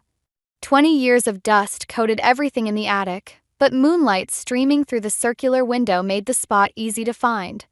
My fingers trembled as I pried up the weathered wood. "I wouldn't do that if I were you." I whirled around. Mark stood in the doorway, his silhouette dark against the dim light from the stairs. "Shouldn't you be with Sarah?" I asked, trying to keep my voice steady. "Sarah's having one of her moments. The kids are with her mother." He stepped into the attic. "You know, I've watched you these past 8 years. Taking her jabs, her insults, always being the bigger person. I used to admire that about you. Used to. Until you started poking at things better left buried." He moved closer, and I noticed he was holding something, a manila envelope, yellowed with age. "Looking for these?" My phone buzzed. Without taking my eyes off Mark, I read the message. "Don't trust him." He was there too. "What's in the envelope, Mark?" "Letters. Photos. Proof that some mistakes can't be undone." He sighed heavily. "Did you know Sarah was pregnant in 1999? The revelation hit me like a physical blow. "What?" "Not mine, of course. We hadn't met yet. It was someone else's. Someone married." He tapped the envelope against his palm. "Harold paid for everything, the trip to Europe, the procedure, the silence. But Elizabeth, she wouldn't stay quiet." "Elizabeth." The name from the text message. "Who is she?" "Was," Mark corrected softly. "She was the wife. Found out about Sarah and her husband. Threatened to expose everything." He paused, looking at me with something like pity. "She died in a car accident 3 months later. Very tragic. Very convenient." Footsteps on the stairs made us both turn. Harold appeared, looking older than I'd ever seen him. "Mark," he said wearily, "that's enough." "Is it?" Mark's laugh was bitter. "Because I've spent 12 years watching my wife destroy herself with guilt while you all pretend nothing happened. And now Lila's getting anonymous texts. Someone knows, Harold. Someone always knows." My phone buzzed again. "Ask about the brake lines." The implications made me feel sick. "Harold." "It wasn't supposed to happen like that," Harold whispered. "We just wanted to talk to her, make her understand what exposure would do to everyone involved. Sarah was just a kid who made a mistake." "A mistake?" Mark's voice rose. "A woman died." "No one can prove that," Harold snapped, then caught himself. "Lila, please. Whatever you think you know, I know enough." My voice shook. "Does Ben know any of this?" "Know what?" Ben stood on the stairs, looking between the three of us with growing confusion. Behind him I could see Sarah, her face tear-stained but determined. "Tell him," she said quietly. "Tell him everything, Dad. I'm tired of running." Harold sank onto an old trunk, the weight of 20 years of secrets visible in the slump of his shoulders. "Son, sit down. There's something you need to know about the summer after your sister graduated." "Actually," I interrupted, holding up my phone, "there's something you all need to know." I turned to Sarah, whose face had gone pale again. "The texts aren't just about you. Someone knows everything about Elizabeth, about the accident, about all of it. And they're not going to stay quiet much longer." My phone buzzed one final time that night. "Good girl." Now watch them burn. Looking at their faces, Harold's guilt, Mark's bitterness, Sarah's fear, and Ben's growing horror, I realized I'd gotten exactly what I thought I wanted. Perfect revenge against Sarah, served on a silver platter by an anonymous ally. But as Ben sank onto the stairs, his world visibly crumbling, I wondered if revenge was worth the cost of destroying the family I'd fought so hard to be part of. The real question was, could I stop what I'd set in motion even if I wanted to? Ben hadn't spoken to me since we left his father's house. 3 days of silence, broken only by the sound of him pacing late at night, muttering to himself about brake lines and covered-up pregnancies. I created this mess, and now I had no idea how to fix it. My phone lit up with another message. "Time to finish what we started. Elizabeth's daughter wants to meet you." I nearly dropped the phone. Elizabeth had a daughter? Before I could process this, another text arrived with an address and a time. "Tomorrow, 2 p.m. come alone. Who keeps texting you? I jumped. Ben stood in the doorway of our home office, his face haggard from lack of sleep. I don't know, I admitted. But they know everything, Ben. About Sarah, about Elizabeth. Stop. He held up his hand. Just stop. Do you have any idea what you've done to my family? Your family? The words stung more than I expected. After 8 years, I thought it was our family. Was it? Or were we just your project? Your chance to play detective and get back at Sarah for all those comments about... He caught himself, but the unspoken word hung between us. Infertility. My failure. My phone buzzed again. Ben's jaw tightened. You should go. What? To your meeting tomorrow. Go meet Elizabeth's daughter. Finish burning down what's left of my family's reputation. It's what you wanted, isn't it? Before I could answer, his phone rang. Sarah's name flashed on the screen. He answered it, turning away from me. Sarah, slow down. What do you mean Mark's gone? His shoulders tensed. When did he take the kids? Have you called Mom's house? I watched my husband transform into someone else, someone harder, more distant. When he hung up, he wouldn't look at me. Mark left with the kids, he said flatly. Apparently, he's been gathering evidence for months. Recordings, old documents, photos. He's threatening to go to the police about Elizabeth's accident unless Sarah signs away custody. He wouldn't he? You saw him in the attic. He's been waiting years for this. Ben finally met my eyes. And you gave him the perfect opportunity. My phone lit up again. Ask Ben about the insurance policy. Elizabeth's death made someone very rich. I showed Ben the message. His face went pale. Dad cashed in a life insurance policy, he whispered. A big one. I helped him invest the money when I first started at the firm. I never knew. He sank into a chair. Oh God, what did they do? The doorbell rang, making us both jump. Through the front window, I saw Harold standing on our porch, looking older than ever. Don't, Ben said when I moved to answer it. Please. I can't handle any more revelations tonight. But Harold had a key. We heard the door open, followed by his heavy footsteps. Benjamin? Lila. His voice carried up the stairs. We need to talk. Elizabeth's daughter. She's not just anyone. She's your granddaughter, I finished, the pieces finally clicking into place. Sarah's baby didn't die in Europe, did she? Elizabeth adopted her. Harold's silence was answer enough. Ben made a sound like he'd been punched. That's why Elizabeth threatened to expose everything, I continued, the horrible truth unfolding. Not because of the affair, but because you were trying to take her daughter back. Sarah's daughter. And when she wouldn't give her up. My phone buzzed one final time that night. Now you understand. Tomorrow you'll meet your niece. Choose your next moves carefully. I looked at Ben, saw the devastation in his eyes, and realized I'd gone too far.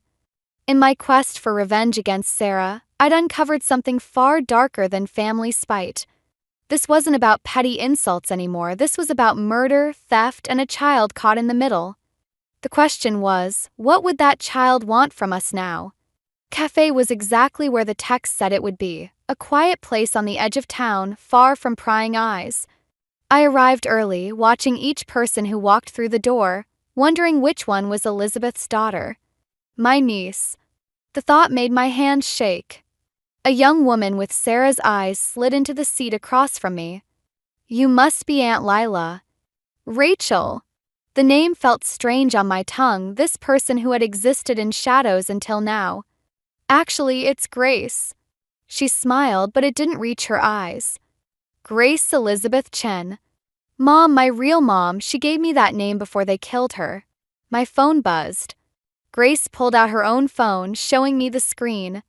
The same message appeared on both. The players are all here. Let the truth come out. You've been sending the texts, I said. Not exactly. She stirred her untouched coffee. Let's just say I have a friend who's very good at uncovering secrets. Like the fact that Harold Emerson took out a life insurance policy on my mother 3 months before her accident. Cafe door chimed. Sarah walked in, stopping dead when she saw us. Her face went white. Right on time, Grace said softly. I told her if she didn't come, I'd go straight to the police. Sarah approached our table like a woman walking to her execution. Grace, please. Sit down, birth mother. Grace's voice could have frozen hell. We're going to have a little family reunion. My phone buzzed again. Watch carefully. Everyone lies. I never wanted any of this, Sarah whispered, sinking into a chair. You have to believe me. The accident wasn't an accident, Grace cut in. Mom was going to expose everything, the affair, the pregnancy, how Harold threatened her to give me up. So they cut her brake lines. Isn't that right, Sarah? Sarah's hands trembled as she reached for her purse. She pulled out an old envelope, weathered and torn at the edges. I kept these. All these years I kept them. Your mother's letters to me, begging me to let her keep you. Telling me what a wonderful baby you were. Stop. Grace's composure cracked slightly. You don't get to play the remorseful mother now. I didn't know what Dad was planning, Sarah continued desperately. I swear, I thought he was just going to talk to her. When I found out what he'd done, you took the money anyway, Grace snapped. Built your perfect life with your perfect family while my mother rotted in the ground. My phone. Ask about Mark. Where is Mark really? I asked Sarah. Did he actually take the kids, or is that just another lie? Sarah's face crumpled. He's gathering evidence. Against Dad. Against all of us. He says he's doing it for the children. To protect them from our family's poison. Smart man, Grace said coldly. Smarter than my father was. Tell me, does your precious daddy know I'm his granddaughter twice over? That his son was the married man you seduced? The revelation hit me like a physical blow. I looked at Sarah, saw the truth in her face. Ben's brother, the one who died in a hunting accident the same year Sarah went to Europe. My phone buzzed one last time. Now you know everything. What will you do with the truth? Grace stood, dropping a thick manila envelope on the table. Police reports. Insurance documents. Mom's letters.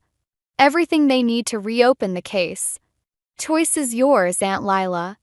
You wanted revenge against Sarah? Here it is. Just remember, burning down this house will scorch everyone inside it. She walked out, leaving Sarah and me staring at the envelope between us. 20 years of secrets, lies, and murder, all wrapped up in manila paper. What are you going to do? Sarah whispered. I thought about Ben, about Harold, about the family I'd wanted so desperately to be part of. About revenge and justice and the thin line between them. My hand hovered over the envelope as my phone screen lit up with one final message. Choose wisely. Some fires can't be put out. I took the envelope. Sarah didn't try to stop me. The weight of it in my hands felt like a loaded gun, one pointed at everyone I loved. Back home, Ben was waiting. One look at my face and he knew. You met her, didn't you? Elizabeth's daughter. Your niece, I said quietly. Your brother's daughter. He sank onto the couch, head in his hands. James. Of course it was James. His voice cracked. The hunting accident. Dad always said it was strange how the gun just went off. My phone buzzed. Grace, time's up. If you won't do it, I will.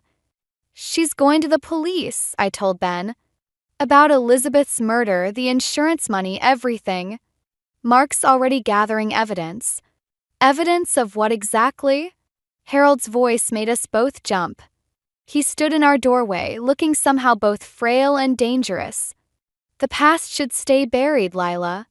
Some truths only destroy. Like the truth about James's accident? The words came out before I could stop them. Harold's face hardened. You have no idea what I've done to protect this family. Protect? Ben stood up. You killed James, didn't you? Your own son. And Elizabeth. All to keep your precious reputation intact. I did what was necessary. Harold's voice was ice. And I'll do it again if I have to. My phone, he's already done it again. Check the news. With trembling fingers, I pulled up the local news website. The headline made my blood freeze. Local businessman Mark Whitaker found dead in apparent suicide. Oh, God. I looked at Harold. What did you do? What I've always done. He pulled out a gun, small, efficient, deadly. Clean up my children's messes. Ben stepped between us. Dad put the gun down. I can't do that, son. Lila knows too much.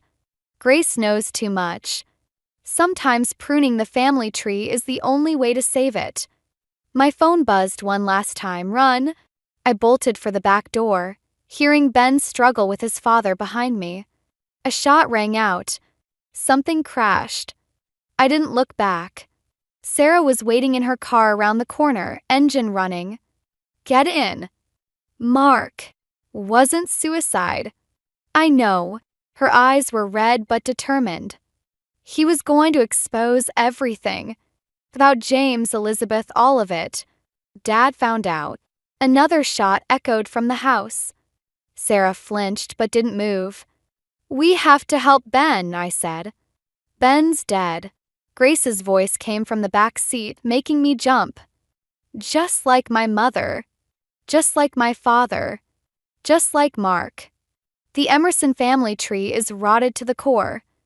My phone lit up with a final message, but this time from Harold's number. You should have left well enough alone, Lila. Now I have to finish what I started 20 years ago. Sarah's hands tightened on the wheel. He'll never stop. He'll kill us all to keep his secrets. Then we stop him first, Grace said coldly. I've got everything we need right here. She patted a laptop bag. Every murder, every cover-up, every penny of blood money. One call to my contact at the FBI and it's over. Ben, my voice broke. I couldn't finish the thought. Is alive, Grace said quietly. For now. Dad's taking him to the lake house, where he took my father 20 years ago. Sarah started the car. We have one chance to end this. To save what's left of our family. Family? I laughed bitterly. Is that what we are? We're what's left, Grace said. The survivors. The ones who know the truth. My phone buzzed one final time. Harold again. Come alone to the lake house, Lila. Or Ben joins his brother. I looked at Sarah, then at Grace in the rearview mirror. 3 women bound by secrets, lies, and murder. Each of us had wanted revenge, but now we were fighting for something else. Survival. Drive, I told Sarah. We're ending this tonight. The sun was setting as we headed toward the lake house, toward Harold, toward whatever darkness waited for us there. I'd wanted revenge, but I'd gotten something far more dangerous, the truth. And the truth, I was learning, had teeth. The lake house loomed against the darkening sky, a shadow of my husband's childhood summers turned nightmare. Harold's car sat in the gravel driveway, but the house was dark. Silent. He's waiting for you, Sarah whispered from behind the wheel. Grace checked her phone. FBI's 20 minutes out. You just need to keep him talking. I stepped out of the car, the manila envelope heavy in my hands. The gravel crunched under my feet as I approached the front door. It swung open before I could touch it. Just you, Harold called from inside. Or Ben dies first. I entered the darkness, my eyes struggling to adjust. The smell hit me first, copper and gunpowder. My foot touched something wet. Careful, Harold's voice came from the shadows. Ben's making quite a mess. A lamp clicked on. Ben lay on the floor, blood seeping from his shoulder. His eyes met mine, trying to tell me something. The envelope, Harold said. On the table. I placed it down, keeping my phone hidden in my pocket. It's over, Harold. Mark sent copies of everything to the FBI before you killed him. Killed him? Harold stepped into the light, gun steady in his hand. Mark committed suicide. Just like James did. Just like Elizabeth did. Just like you're going to do. After finding out the truth about your family, I kept my voice steady. About how you murdered your own son to keep his affair with Sarah quiet? I protected this family. The gun shook slightly. James was weak. Elizabeth was a threat. And you? He smiled coldly. You're just another loose end. Like Grace. I saw the flicker of confusion cross his face. Elizabeth's daughter. Sarah's daughter. James's daughter. Your granddaughter twice over. A floorboard creaked behind Harold. He spun around as Grace stepped from the shadows, holding Mark's old service weapon. Hello, grandfather. Impossible, Harold whispered. The baby died in Europe. The baby was given to her real mother, Sarah said, appearing from the kitchen. The woman you murdered to keep your precious secrets. Harold's gun wavered between us. I did everything for this family. You did everything for yourself, Ben spoke, his voice weak but clear. To protect your reputation. Your legacy. A legacy built on blood, Grace said. But it ends tonight. Harold laughed, a broken, hollow sound. You think you can stop me? I've buried better secrets than you. Not this time. I pulled out my phone, showing him the live stream. Everything you just said? It's being broadcast to the FBI task force. The one Mark contacted before you killed him. Sirens wailed in the distance. Harold's face twisted with rage. The gun swung toward me. 2 shots rang out simultaneously. Harold stumbled, red blooming across his chest. Grace stood with her father's gun still raised, tears streaming down her face. That's for my parents. But Harold wasn't finished. As he fell, his finger tightened on the trigger. I felt the bullet's heat pass my ear, heard Sarah's scream, saw Ben lunge despite his wound. The 3rd shot came from Sarah. Harold's gun clattered to the floor as he collapsed. Dad! Sarah's voice shook. Daddy! Harold looked up at his children, the ones he'd tried to control, the ones he'd broken trying to protect. I just wanted us to stay together. He was dead before the FBI breached the door. Later, as the paramedics worked on Ben and the FBI took our statements, Grace approached me. Thank you, she said quietly, for helping me find the truth. I wanted revenge, I admitted. Against Sarah, against all of them. I never imagined that revenge would give you a family. She smiled sadly. Maybe that's the real legacy Harold left us. The truth that brought us together, even as his lies tore us apart.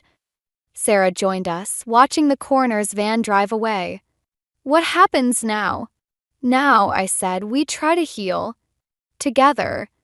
My phone buzzed one final time. Unknown number. The truth will set you free. But first, it will shatter everything you thought you knew. I deleted the message, watching Ben being loaded into the ambulance.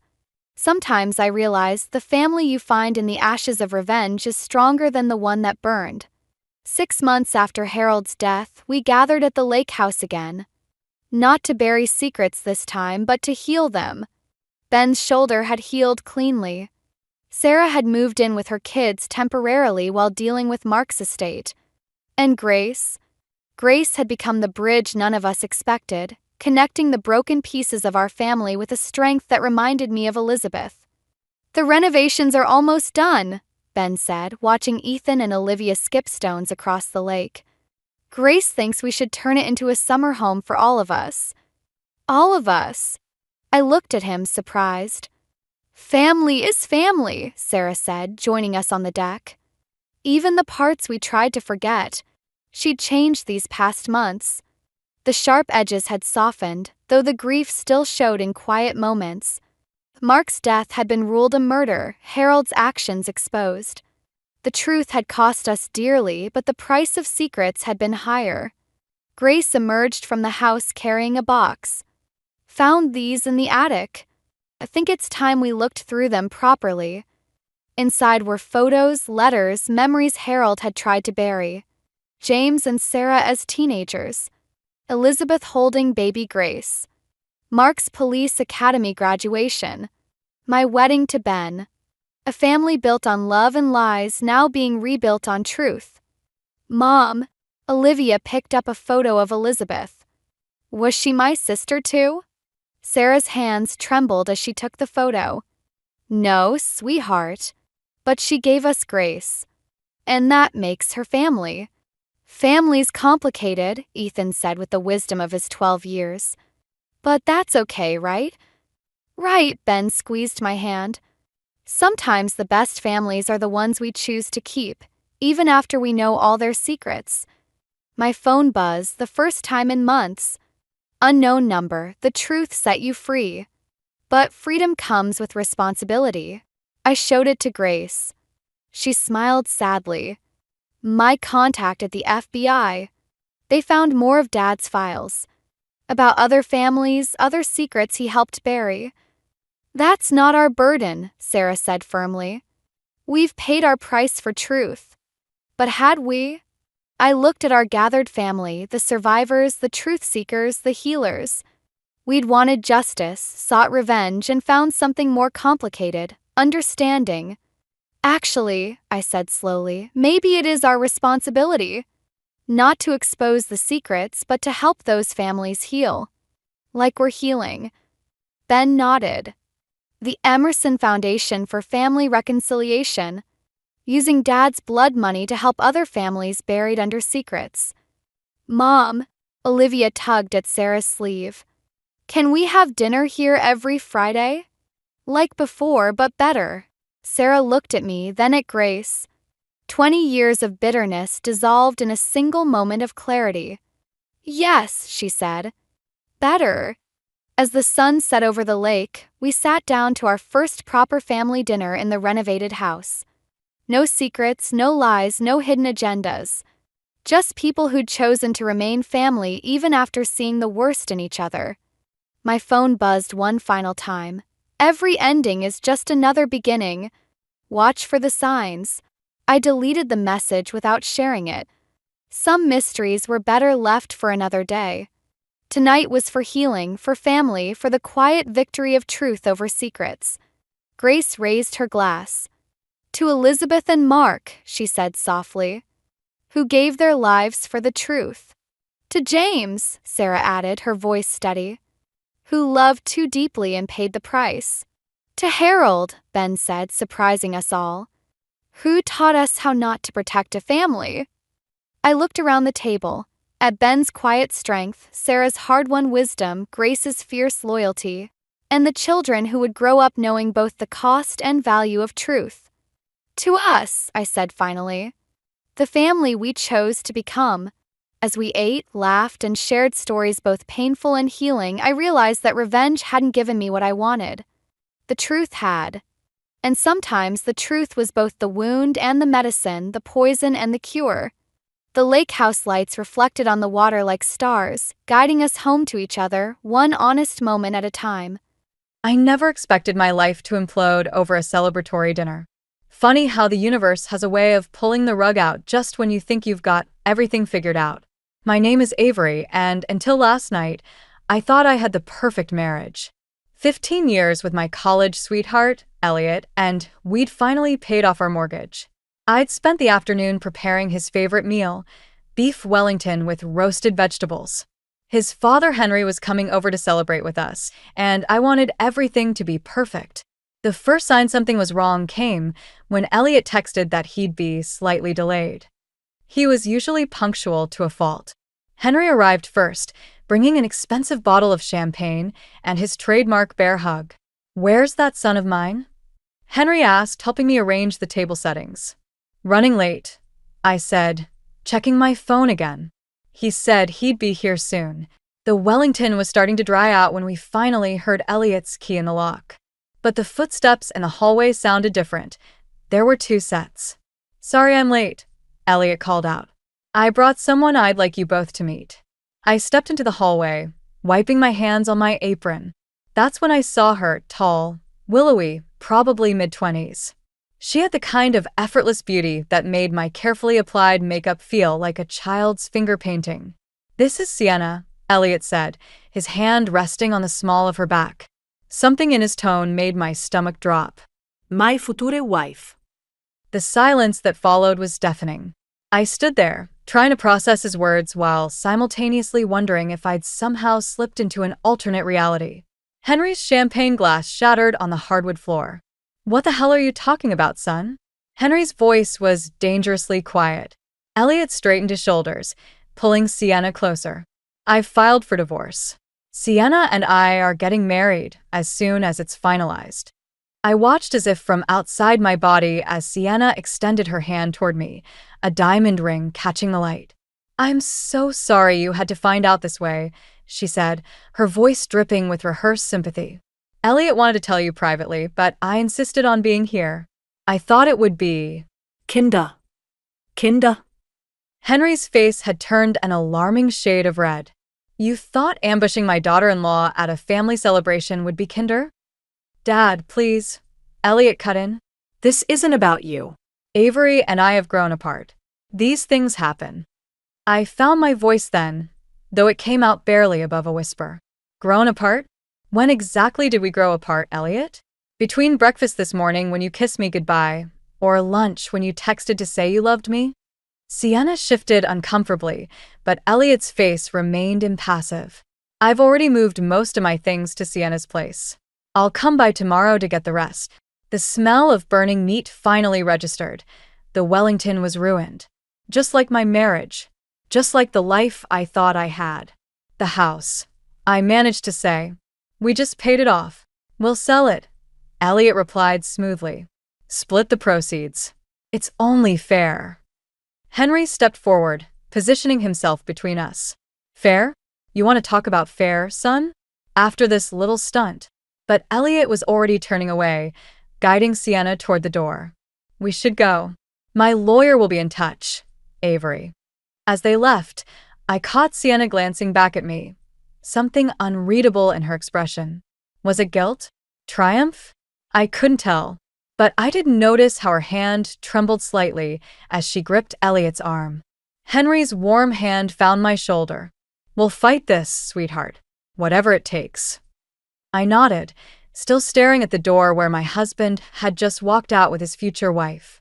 The funny thing was, beneath the shock and heartbreak, another emotion was starting to surface, one that surprised me with its intensity. Rage. I spent that first night at Henry and Linda's house, curled up in their guest room like a teenager who just had her heart broken at prom. Only this was so much worse. This was 15 years of my life going up in flames. Linda brought me chamomile tea and sat on the edge of the bed, her presence as comforting as it had been since the day I met her. I always thought if any of my children were going to do something stupid, it would be Rachel or Tom, she said, referring to Elliot's siblings. "Never Elliot. I keep thinking I must have missed something," I said, wrapping my hands around the warm mug. Some sign that he was unhappy. "Don't do that to yourself," Linda's voice was firm. "Sometimes people just change. Or maybe they show you who they really were all along." Henry appeared in the doorway, his phone in hand. His face was tight with anger. "Just got off the phone with Elliot. He's already moved most of his things out of the house. Says he left you a list of what he's taking." "How generous of him," I muttered, surprising myself with the bitterness in my voice. "He also mentioned something about selling the house," Henry continued, watching me carefully. "Says you two discussed it." I laughed, but it came out more like a sob. "Discussed it?" He announced it right after introducing his child bride. "She's 28, Linda said quietly. "You knew about her?" The question slipped out before I could stop it. Linda shook her head quickly. God, no. "I looked her up on social media while you were in the shower. She works at Elliot's firm. Junior associate." Of course she did. The pieces were starting to fall into place. All those late nights at the office, the business trips that seemed to multiply over the past year. I need to go back to the house, I said suddenly, pushing aside the blankets. I need to see what he's taken. It's almost midnight, Henry protested. Please, I said. I won't be able to sleep anyway. The drive was silent, but I could feel Henry and Linda exchanging worried glances in the front seat. When we pulled up to the house, another car was parked in the driveway. Elliot's BMW. My heart started pounding as we approached the front door. Inside, we could hear movement and voices. I used my key, pushing the door open to find Elliot and Sienna in my living room, boxing up books. Oh, Sienna said, straightening up quickly. We thought you'd stay away tonight. Clearly, I replied, taking in the scene. Half the bookshelves were empty, and several paintings were missing from the walls. Making yourself a home with my things? Our things, Elliot corrected, not meeting my eyes. I'm only taking what's mine. The first edition Vonnegut collection? I pointed to a box by his feet. The ones I spent 3 years tracking down for your birthdays? Elliot, Henry's voice carried a warning. Put them back. Dad, stay out of this. Like hell I will. Henry stepped forward. You want to throw away your marriage? Fine. But you don't get to strip this house bare while you're at it. Sienna touched Elliot's arm. Maybe we should come back another time. No, I said, surprising everyone, including myself. You both stay right there. I want to watch while you pack up 15 years of memories like they're worth nothing. I want to see exactly who you are, Elliot. The silence that followed was thick enough to choke on. Elliot's jaw clenched, and for a moment, I saw something flicker in his eyes. Doubt? Shame? But then Sienna squeezed his arm, and his face hardened again. The lawyer will sort out the property division, he said coldly. Until then, I'm taking what I need. Linda stepped forward, positioning herself between us. What you need, or what she wants. She gestured toward Sienna, who flinched slightly. As I watched them continue packing, something shifted inside me. The heartbreak was still there, but it was being overshadowed by something else, a determination I didn't know I possessed. Take whatever you want, I said quietly. But remember this moment, Elliot. Remember exactly how this feels. He paused, a book halfway to the box. Is that a threat? I smiled, and for the first time that night, it felt genuine. No, honey, it's a promise. The next morning, I decided to face reality head-on. While Elliot was at work, I went through our home office, gathering every financial document I could find. 15 years of marriage generates a lot of paperwork, and I was determined to understand exactly where we stood. That's when I found it, buried in a folder marked House Payments 2018. A statement from my personal savings account showing a transfer of $90,000. My inheritance from my grandmother, which I'd used to save our house during Elliot's failed attempt at starting his own law firm. My hands were shaking as I dug deeper. More documents emerged, proof of my contributions to mortgage payments while Elliot was between jobs. Receipts for home improvements I'd paid for with my teaching salary. The story they told was very different from Elliot's version of events. Did you know about the money? I asked when he picked up. What money? The $90,000 I put into the house. The money that kept us from foreclosure when Elliot's firm went under. There was a long pause. No, Henry said finally. He told us he'd borrowed it from a friend. I laughed, but it came out hollow. Afriennamedme. Stay there, Henry said. I'm coming over. But before Henry arrived, I heard a key in the lock. Elliot walked in, Sienna trailing behind him like a shadow. More packing? I asked, gesturing to the empty boxes they carried. Just getting the last of my clothes, Elliot said, then noticed the papers spread across the desk. What are you doing? Remembering, I said, holding up the bank statement. Remember 2018, Elliot? When your big dream of starting your own firm crashed and burned, remember who bailed you out? Sienna looked between us, confusion clear on her face. What is she talking about? Nothing, Elliot said quickly. Ancient history. $90,000 worth of ancient history, I corrected. My inheritance. The money that saved this house. Our house when you nearly lost it. Elliot's face reddened. That was a loan. A loan. I stood up, my voice steady despite the anger coursing through me. Show me the paperwork, Elliot. Show me where we agreed it was a loan. You're my wife, he snapped. Everything between us was shared. I emphasized. Past tense. Just like this house will be past tense when you sell it and split the proceeds. Except, I don't think that's going to work out quite like you planned. The front door opened again, and Henry walked in. His eyes narrowed at the sight of Elliot and Sienna. Perfect timing, I said. Elliot was just explaining how my inheritance doesn't count toward house ownership. Is that so? Henry's voice was dangerously quiet. Interesting legal theory, son. Want to run that by the Bar Association? Sienna stepped forward, her confidence visibly wavering. Maybe we should discuss this another time, when everyone's calmer. I am calm, I said, gathering the documents into a neat pile. In fact, I'm clearer than I've been in days. You want to sell the house, Elliot? Fine. But first, we're going to talk about my $90,000 and the mortgage payments and every penny I put into this place while you were chasing your dreams.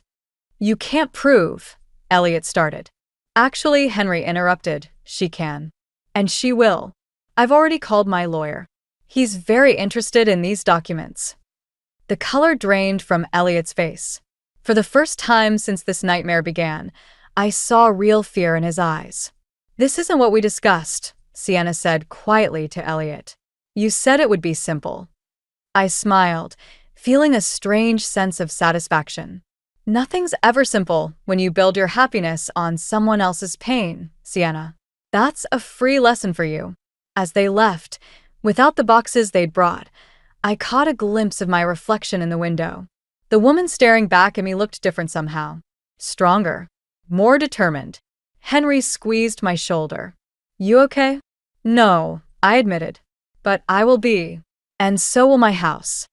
The papers on the desk represented more than just money now. They were proof that I wasn't just a victim in Elliot's story. I was the author of my own. And I was just getting started. Henry's lawyer, Marcus, spread the documents across his mahogany desk like he was dealing cards. Each paper told a piece of our story, my story, but it wasn't until I saw them all together that I realized just how much of myself I'd poured into that house. The good news, Marcus said, adjusting his reading glasses, is that we have clear documentation of your financial contributions. The bad news is that Elliot's already filed for divorce, citing irreconcilable differences. Linda, who'd insisted on coming with me, leaned forward. But that doesn't change Avery's claim to the house, does it? Not directly, but... Marcus paused as his phone buzzed. His expression shifted as he read the message.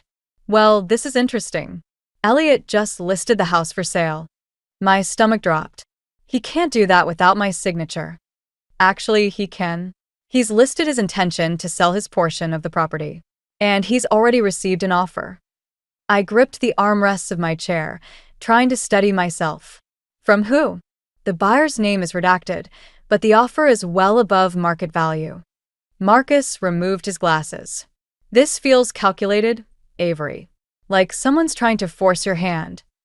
A memory surfaced, Sienna mentioning her family's real estate business during that awful dinner. The pieces clicked into place. It's her, I said. Sienna's family is trying to buy me out. Linda's hand found mine. You don't have to sell. No, but they can make my life difficult until I do. I stood up, needing to move. This was their plan all along, wasn't it? Get the house. Erase me completely. Marcus shuffled through more papers. There's something else you should see. He handed me a bank statement, Elliot's personal account. Notice the transfers starting last year? I scanned the document, my vision blurring as I processed what I was seeing.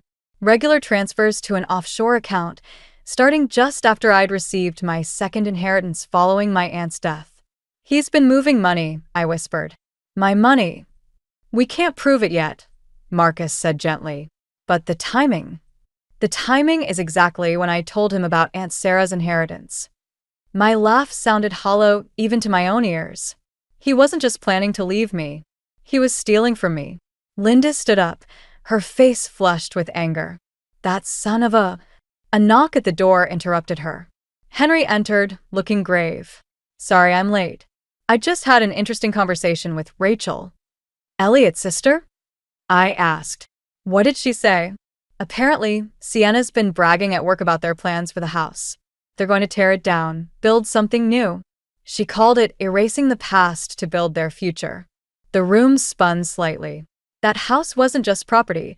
It was where I'd planted my grandmother's roses, where I'd nursed Elliot through pneumonia, where I dreamed of raising our children.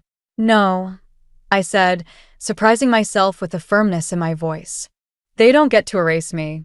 Marcus leaned back in his chair. What do you want to do? I looked at the documents spread across his desk, proof of my contributions, my sacrifices, my life. Then I thought about Sienna's smug smile, Elliot's cold dismissal of our years together. I want everything, I said. The house, the money he stole, all of it. And I want them to remember what it feels like to have something taken from you. Henry stepped forward. I might be able to help with that. I still have connections at the firm's board of directors, and they'd be very interested in knowing about those offshore transfers. Are you sure? Linda asked him. He's still our son. Henry's face hardened. No son of mine steals from his wife and tries to destroy her home. We raised him better than that. I gathered the documents, my hands steady now. Marcus, what's our next move? He smiled, and there was something predatory in it. We go to war. As we left the office, I caught my reflection in the window again. The woman looking back at me wasn't just angry anymore. She was dangerous. And for the first time since this nightmare began, I felt truly powerful. Elliot wanted to erase our past? Fine. But first, I was going to make damn sure he remembered it. Sunday brunch wasn't my idea. Linda suggested it, with that gleam in her eye that told me she was plotting something. We're still family, she said. And family shows up. That's how I found myself sitting across from Elliot and Sienna at the Grove, the restaurant where we'd had our rehearsal dinner 15 years ago. Henry and Linda flanked me like bodyguards, while Rachel, Elliot's sister, completed our awkward party. The house is looking lovely, Linda said, stirring her coffee. Those new curtains in the living room are interesting. Sienna brightened. Thank you. I picked them myself. The old ones were so dated. The ones Avery's grandmother made? Linda's voice could have frozen hell. Those curtains survived 3 generations. I watched Sienna's smile falter, noticed how Elliot's hand tightened around his water glass. Small victories. Actually, Rachel chimed in, I heard you're planning some bigger changes than curtains. Sienna shot her a warning look, but Rachel continued. The demolition plans look ambitious. Though I suppose starting fresh is easier than dealing with all those memories. The table went silent. I carefully set down my fork, meeting Elliot's eyes. Demolition plans? It's not final, he said quickly. We're just exploring options.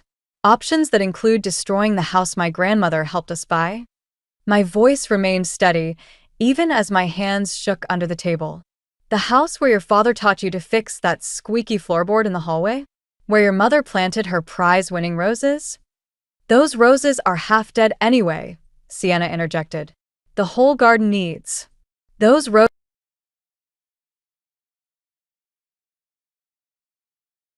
Tending those bushes longer than you've been alive, young lady. Sienna flushed. I didn't mean. Yes, you did, I said quietly. You meant exactly what you said. Just like you meant it when you told your colleague that erasing the past was the only way to build your future. Elliot's head snapped up. How did you? Word gets around, Rachel said, sipping her mimosa. Especially when someone's bragging about their renovation plans at the company holiday party. This is ridiculous, Sienna pushed back from the table. We don't need permission to change our house. Your house? Linda's eyebrows rose. Last I checked, you don't own anything there, dear. Not yet, anyway. The sale is practically final, Sienna snapped. My family's offer. Sienna, Elliot warned, but it was too late. Your family's offer? I leaned forward. So, it was your parents trying to buy me out? Force a sale. Nobody's forcing anything, Elliot said, but his face had gone pale. No. I pulled out my phone, scrolling to the photos I'd taken of those bank statements. Like nobody forced those transfers to your offshore account? The ones that started right after my aunt died. The color drained from his face. Sienna looked between us, confusion clear in her expression. What transfers? She asked. Nothing, Elliot said quickly. It's not what you think, Avery. I think it's exactly what it looks like. Henry's voice was cold. And I think the firm's ethics board will think so too. Sienna stood abruptly. I need some air. As she walked away, Elliot glared at me. Are you happy now? Destroying my relationship like I destroyed yours. No, Elliot, I said, standing up. I'm not happy, but I am done playing nice. You want to erase our past? Fine. But first, you're going to pay for it. Every penny you took, every memory you tried to steal, I'm coming for all of it. Rachel raised her glass. Now that's the sister-in-law I remember. Walking out of the restaurant, I felt lighter somehow. Let them tear down the house. Let them try to erase everything we built. Because now I had something better than a home. I had purpose. And watching Sienna cry in her car while Elliot stood helplessly beside it, that was just a bonus. Ready for the next phase? Henry asked as we reached our cars. I smiled, thinking of the documents waiting in Marcus's office. Oh, I'm just getting warmed up. The email from Marcus arrived at 3 a.m. House listing gone. Offer accepted. 3 words that made my world spin. I'd spent the last week gathering funds, liquidating investments, even considering a loan, all for nothing. Elliot and Sienna had won. I drove to the house in the pre-dawn darkness, needing to see it one last time. The garden was already showing signs of neglect. Linda's roses drooping, the lawn overgrown. Through the windows, I could see moving boxes stacked in the living room. My phone buzzed, Rachel calling. Did you hear? She asked without preamble. That your brother sold my life out from under me? Yeah, got the memo. No, Rachel's voice dropped. About Sienna's family. They're not just buying the house, they're buying the whole block. Some massive development project. They've been planning this for months. The pieces clicked into place.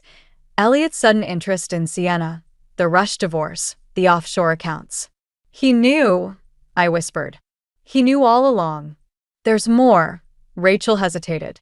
The firm's board meeting is tomorrow. They're making Elliot partner. I ended the call, my hands shaking. All those years supporting his career, and now he was getting everything he wanted.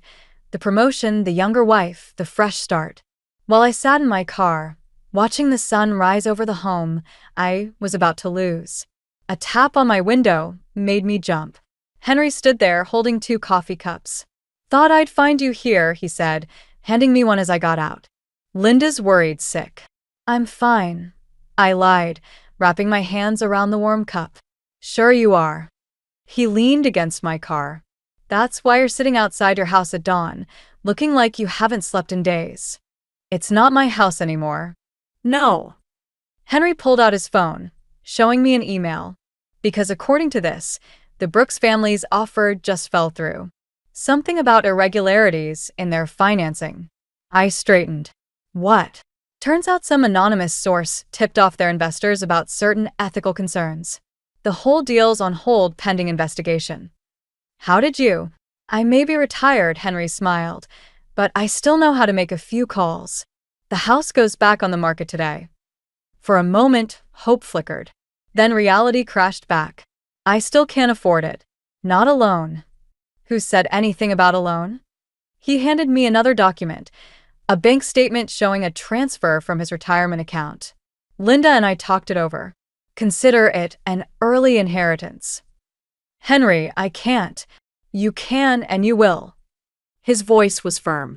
That house isn't just yours and Elliot's.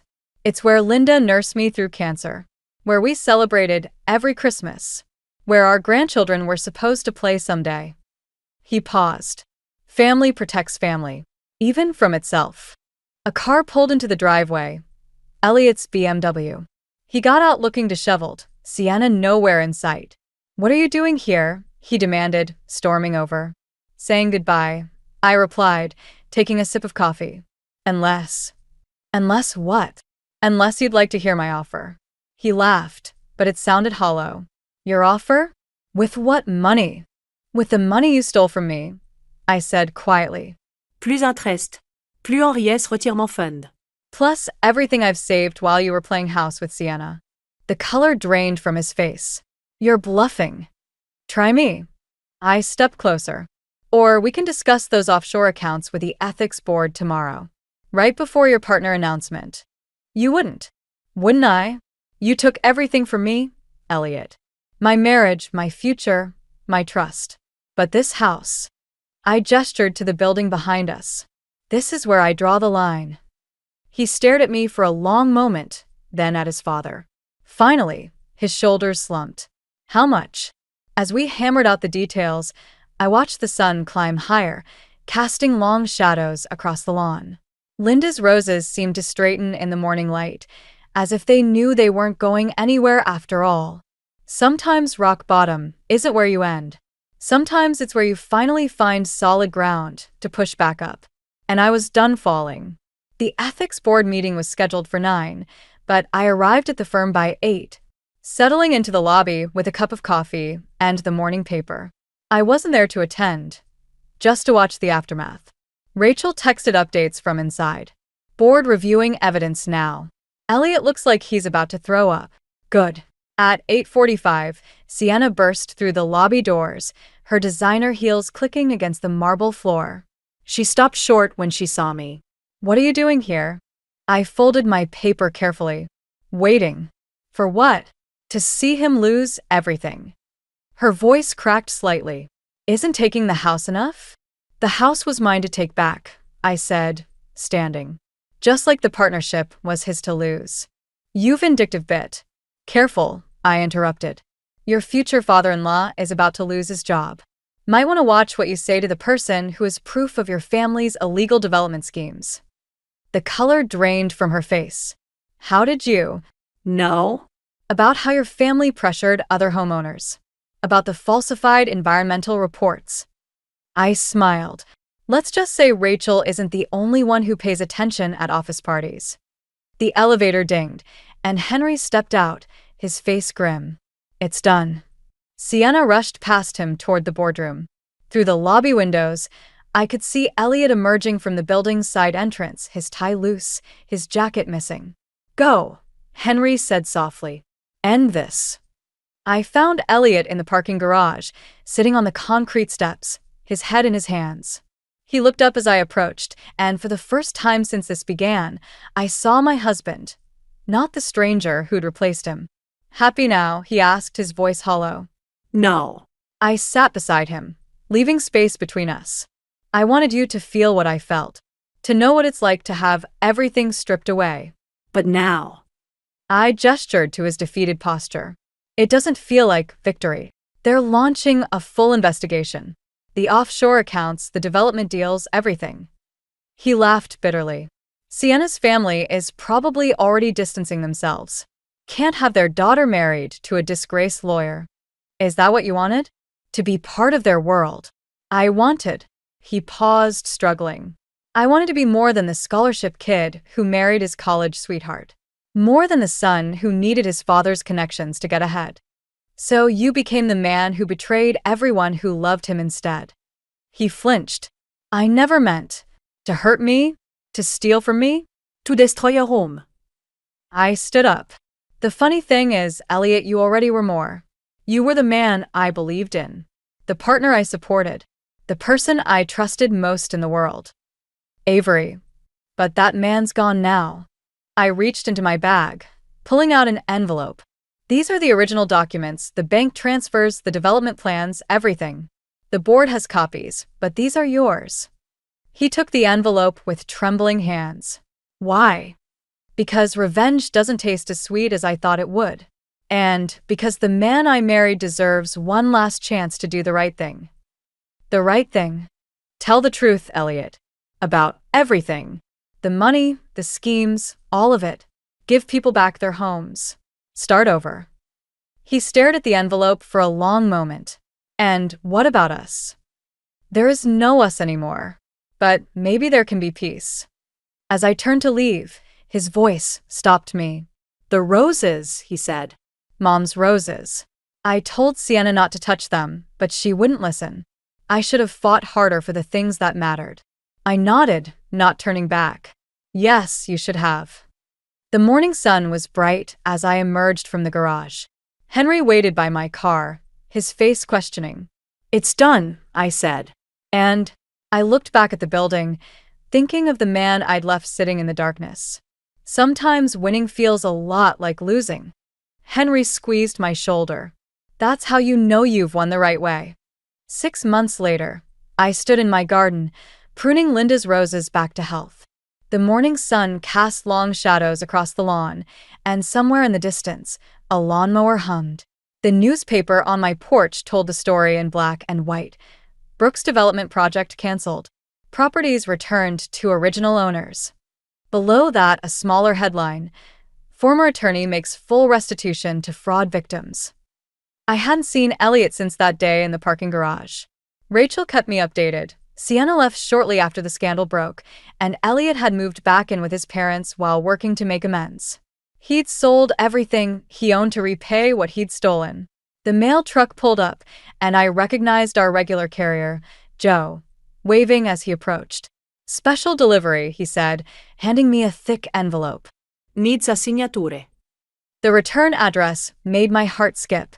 My mother's name, written in familiar cursive. We hadn't spoken since my father's funeral 12 years ago. Inside, I found a letter and an old photograph. The picture showed my mother in a garden much like mine, kneeling beside her own rose bushes. On the back, she'd written, "Some things are worth fighting for.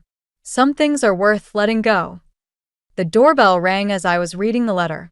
Linda stood there, holding a ceramic pot with a tiny rose bush. "Found this at the garden center," she said. "It's the same variety as the ones your grandmother gave us for your wedding." I led her to the backyard, where we'd been slowly rebuilding the garden. Henry had helped me install new beds, and Rachel had contributed some herbs. Even Tom, Elliot's younger brother, had shown up one weekend with mulch and tools. "I got a letter," I said, showing Linda the envelope. "From my mother." She nodded, unsurprised. I might have sent her a note. Told her about everything that happened. About how strong you've been. Before I could respond, another car pulled into the driveway. Henry emerged, followed by Elliot. My first instinct was to retreat, but Linda's hand on my arm stopped me. "He asked to come," she said softly, "to see the roses."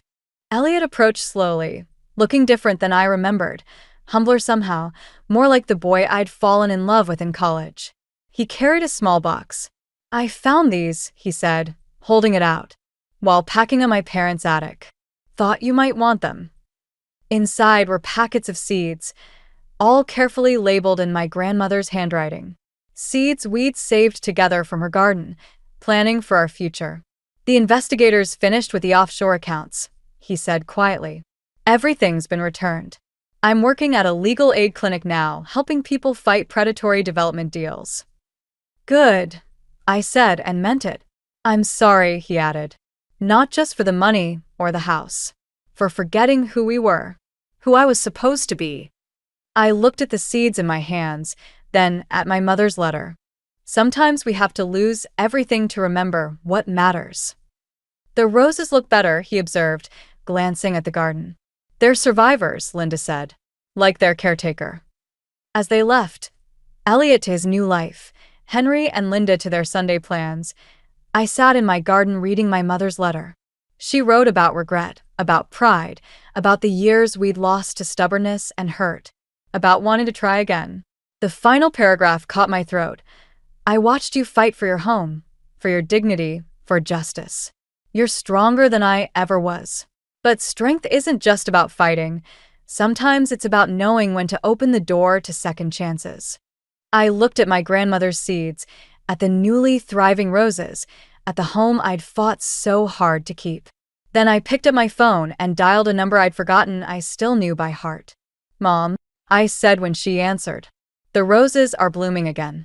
Would you like to see them?" Sometimes endings are really beginnings in disguise. And sometimes the greatest victory isn't in what you keep, but in what you choose to let grow again. I never thought I'd be the type of person to snoop through my husband's office. 32 years of marriage had given me complete trust in Nate. Or maybe I was just naive. My name is Marley, and until last Tuesday, I was living what I thought was a perfect life. Nate and I had built our plastic surgery clinic from nothing into one of Boston's most prestigious medical facilities. We had everything: respect, wealth, and what I believed was an unshakable partnership. The drawer wasn't even hidden well. I was looking for some insurance paperwork when I noticed the slight gap behind his filing cabinet. A gentle pull revealed a shallow drawer, perfectly concealed unless you were standing at just the right angle. Inside, a stack of letters tied with a pink ribbon sat next to a small velvet box. My hands trembled as I pulled out the first letter. The paper was expensive, the kind that costs more than most people spend on dinner. The handwriting was flowing, feminine, and somehow mocking. "My dearest Nate," it began. "Last night was magical. I can't stop thinking about your hands." I couldn't read anymore. The date at the top was from 3 months ago. 3 months of living my life, sleeping next to my husband, while he was... "Dr. Brooks?" Sarah, our receptionist, knocked on the door. "The Henderson meeting starts in 5 minutes. "I'll be right there," I called back, my voice surprisingly steady despite the earthquake happening in my chest. I carefully replaced everything exactly as I'd found it. Muscle memory from years of precision in running our business taking over while my mind spun out of control.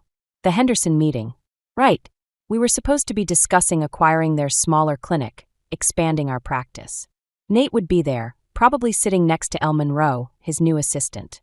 Elle, with her perfect 20-something face, and that flowing handwriting I now recognized from countless memos. I walked into the conference room like nothing was wrong, like I hadn't just discovered that my entire life was built on quicksand. Nate sat at the head of the table, exactly where I expected him to be. Elle was indeed beside him, her tablet ready to take notes.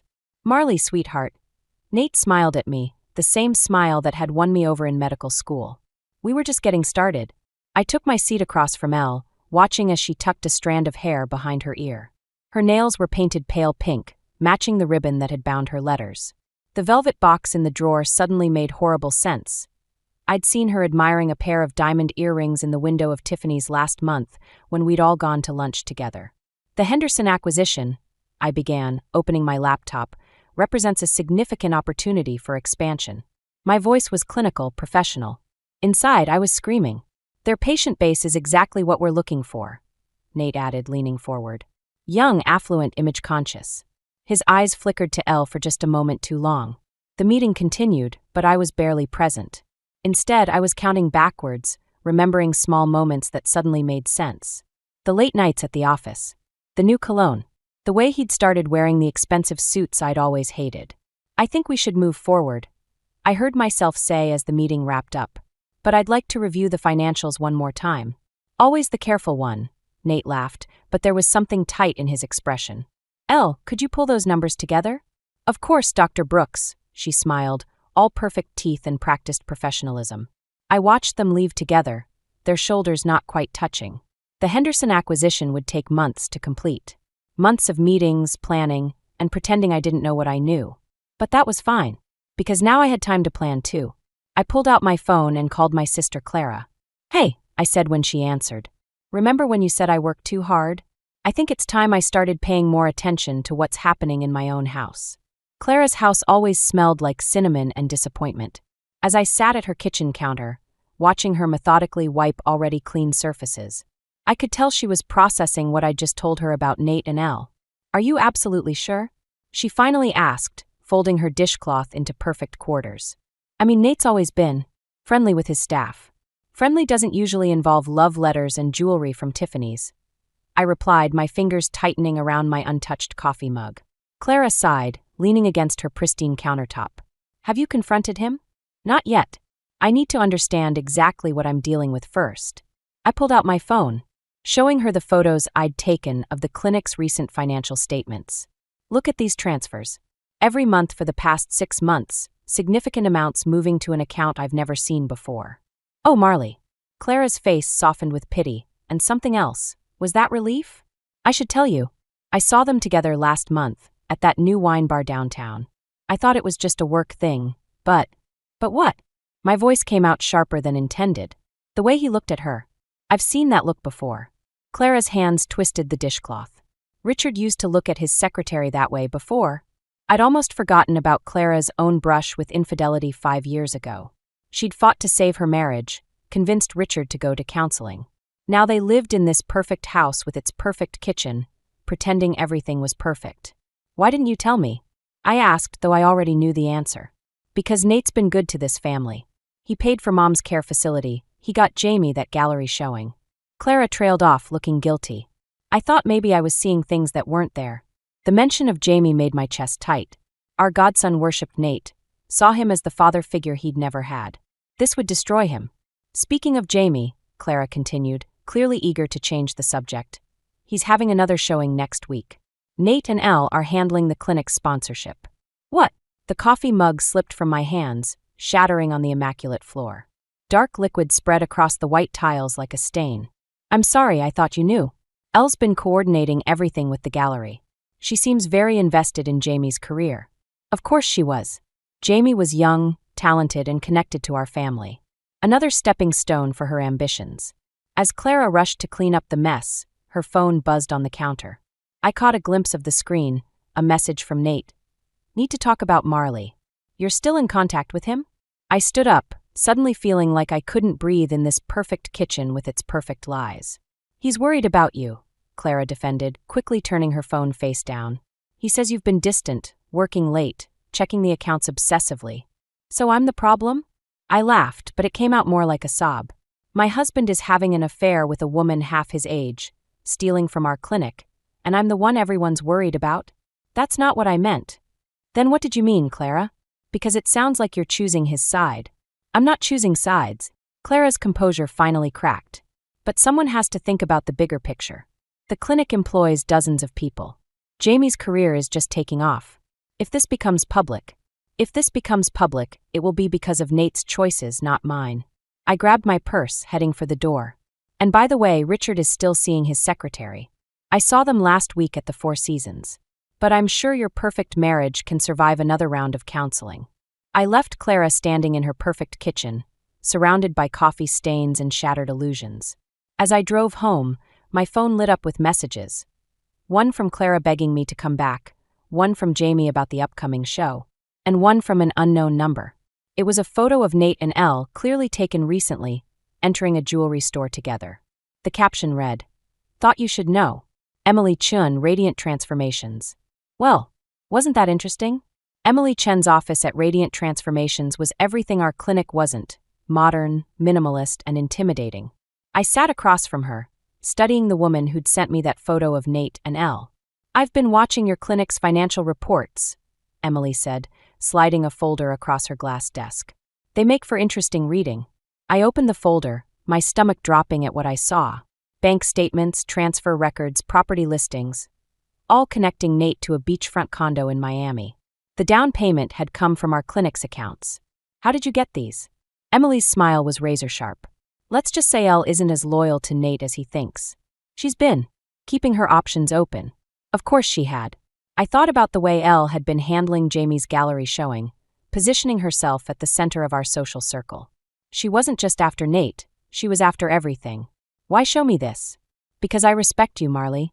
And because I'm about to make you an offer. Emily leaned forward. "Merge your clinic with mine. We'll force Nate out, restructure under the Radiant brand. You'll have complete control of operations." Before I could respond, my phone buzzed. A text from Jamie. "Emergency at the gallery. Need you both here now. I have to go." I stood up, clutching the folder.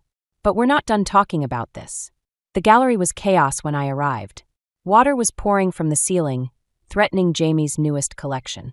Nate was already there, directing people like he was in surgery. Elle stood nearby, filming everything on her phone. "The sprinklers just went off," Jamie explained, his face pale. "Insurance won't cover water damage because the gallery missed an inspection." "How convenient," I muttered, watching Elle tap away at her phone. She'd been handling the gallery's paperwork, including insurance renewals. Nate appeared at my side, too close. "We need to talk about the Henderson acquisition. Now!" I stepped back, my hand tightening on Emily's folder. "The numbers don't add up," he said quietly. "You've been looking into accounts you shouldn't be accessing. Like the ones funding your Miami love nest? His face went blank, that perfect surgeon's mask he wore when things went wrong in the operating room. Who told you about Miami? Does it matter? What matters is you're stealing from our clinic to build a new life with her. I nodded toward Elle, who was now comforting Jamie with practiced concern. It's not what you think. Really. Because I think you're having a midlife crisis that's going to destroy everything we've built. I think you're so scared of becoming irrelevant that you're willing to throw away 32 years of marriage for someone who's using you to climb the social ladder. Keep your voice down, he hissed, grabbing my arm. I yanked away, but not before Jamie noticed the tension. He started walking toward us, concern etched on his face. Everything okay over here? Fine, Nate said smoothly. Just discussing some clinic business. Actually, I pulled out my phone, pulling up the transfer records. Why don't you take a look at this business, Jamie? Since you're about to lose your gallery showing thanks to your godfather's girlfriend's oversight with the insurance. Elle's head snapped up at that, her carefully constructed mask slipping for just a moment. Jamie looked between us, confusion turning to understanding. What's she talking about, Uncle Nate? But Nate was staring at the phone in my hand, at the evidence of his betrayal. You'll destroy everything, he said softly. The clinic, our reputation, Jamie's career. No, I corrected him. You've already done that. I'm just deciding whether to let you keep pretending otherwise. I walked out of the gallery, leaving Jamie's questions and Elle's calculated concern behind. My phone buzzed again, Emily Chun. My offer stands. But now I'm adding a condition. Full audit of all clinic finances made public. Your move. I thought about Clara's perfect kitchen, about Jamie's ruined artwork, about the way Nate's hands had shaken when he saw those bank statements. Then I thought about the Miami condo, waiting for its new occupants. I texted back one word. Deal. Sometimes the best revenge isn't about destroying someone. It's about forcing them to face exactly who they've become. Jamie's studio apartment was his sanctuary, filled with half-finished canvases and the smell of turpentine. I sat on his paint-splattered couch, watching him process everything I'd just told him about Nate, Elle, and the clinic. I should have seen it, he said finally, putting down his brush. The canvas in front of him showed a woman's face, fractured into pieces. I recognized my own features, distorted by his artistic vision.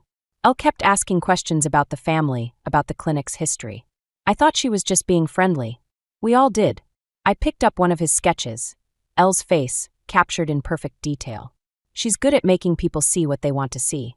Uncle Nate helped me get my first showing. Jamie's voice cracked slightly. Everything I have was earned by your talent. I cut him off. Nate may have opened some doors, but you walked through them on your own merit. Jamie's phone buzzed, a text from Elle. He showed me the screen. Need to talk about the insurance situation. Have a solution. Dinner tonight. She's trying to damage control, I said. The question is why? What does she get from keeping you on her side? Jamie started pacing, leaving paint-stained footprints on his wooden floor. There's something else. Elle's been asking about the Henderson acquisition, specifically about the property deeds. My blood ran cold. What about them? She wanted to know if they were in the clinic's name or, he hesitated, or in yours personally. Since you inherited the building from your grandmother. The pieces clicked into place. The Henderson property was the only major clinic asset solely in my name. If Nate and Elle managed to push me out before the merger. My phone rang, Emily Chun. The audit revealed something interesting, she said without preamble. Your husband's been meeting with Henderson's board behind your back. They're voting tomorrow on a direct sale to him, bypassing you completely. I ended the call, my hands shaking. Jamie, I need you to do something for me. Keep that dinner with Elle. Find out everything you can about their plans for Henderson. You want me to spy on them? His face showed conflict, the idealistic artist wrestling with harsh reality. I want you to protect your future. Because if they get control of Henderson, your gallery space goes with it. Jamie's expression hardened. I'll do it. But promise me something? Don't let this turn you into someone you're not. I looked at his painting of my fractured face. Maybe I'm already someone different.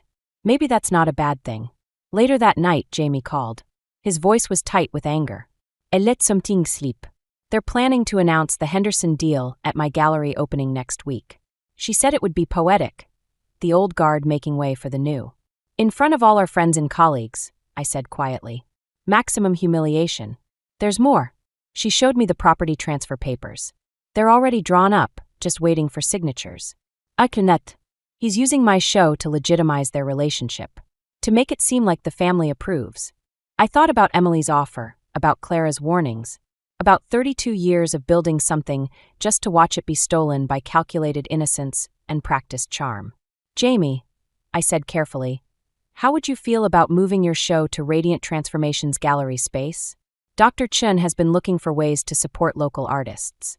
The silence stretched for a moment. You're going to war, aren't you? No, I corrected him. I'm going to teach them about consequences. There's a difference. After hanging up, I opened my email and found what I'd been dreading, an invitation to a pre-show dinner at Nate and Elle's new condo. The Miami property I wasn't supposed to know about. I typed 2 responses, one accepting the dinner invitation, the other to Emily Chin, start the audit, and make sure the results reach the Henderson board before tomorrow's vote. Sometimes the hardest part isn't deciding to fight back. It's realizing that the person you're fighting isn't who you thought they were, and neither are you. The Miami condo was exactly what I expected. All glass and modern angles, designed to make its occupants feel important. I sat at the dining table while Elle played hostess, serving wine with practiced grace. Nate watched her move around the kitchen like a proud collector admiring his latest acquisition. The Henderson board was quite impressed with our proposal, Elle said, setting down a plate of something artfully arranged. Especially the part about modernizing their approach. Modernizing. I took a sip of wine, noting how Nate's hand tightened around his glass. Is that what we're calling it? The clinic needs to evolve, Nate said. You've always been resistant to change.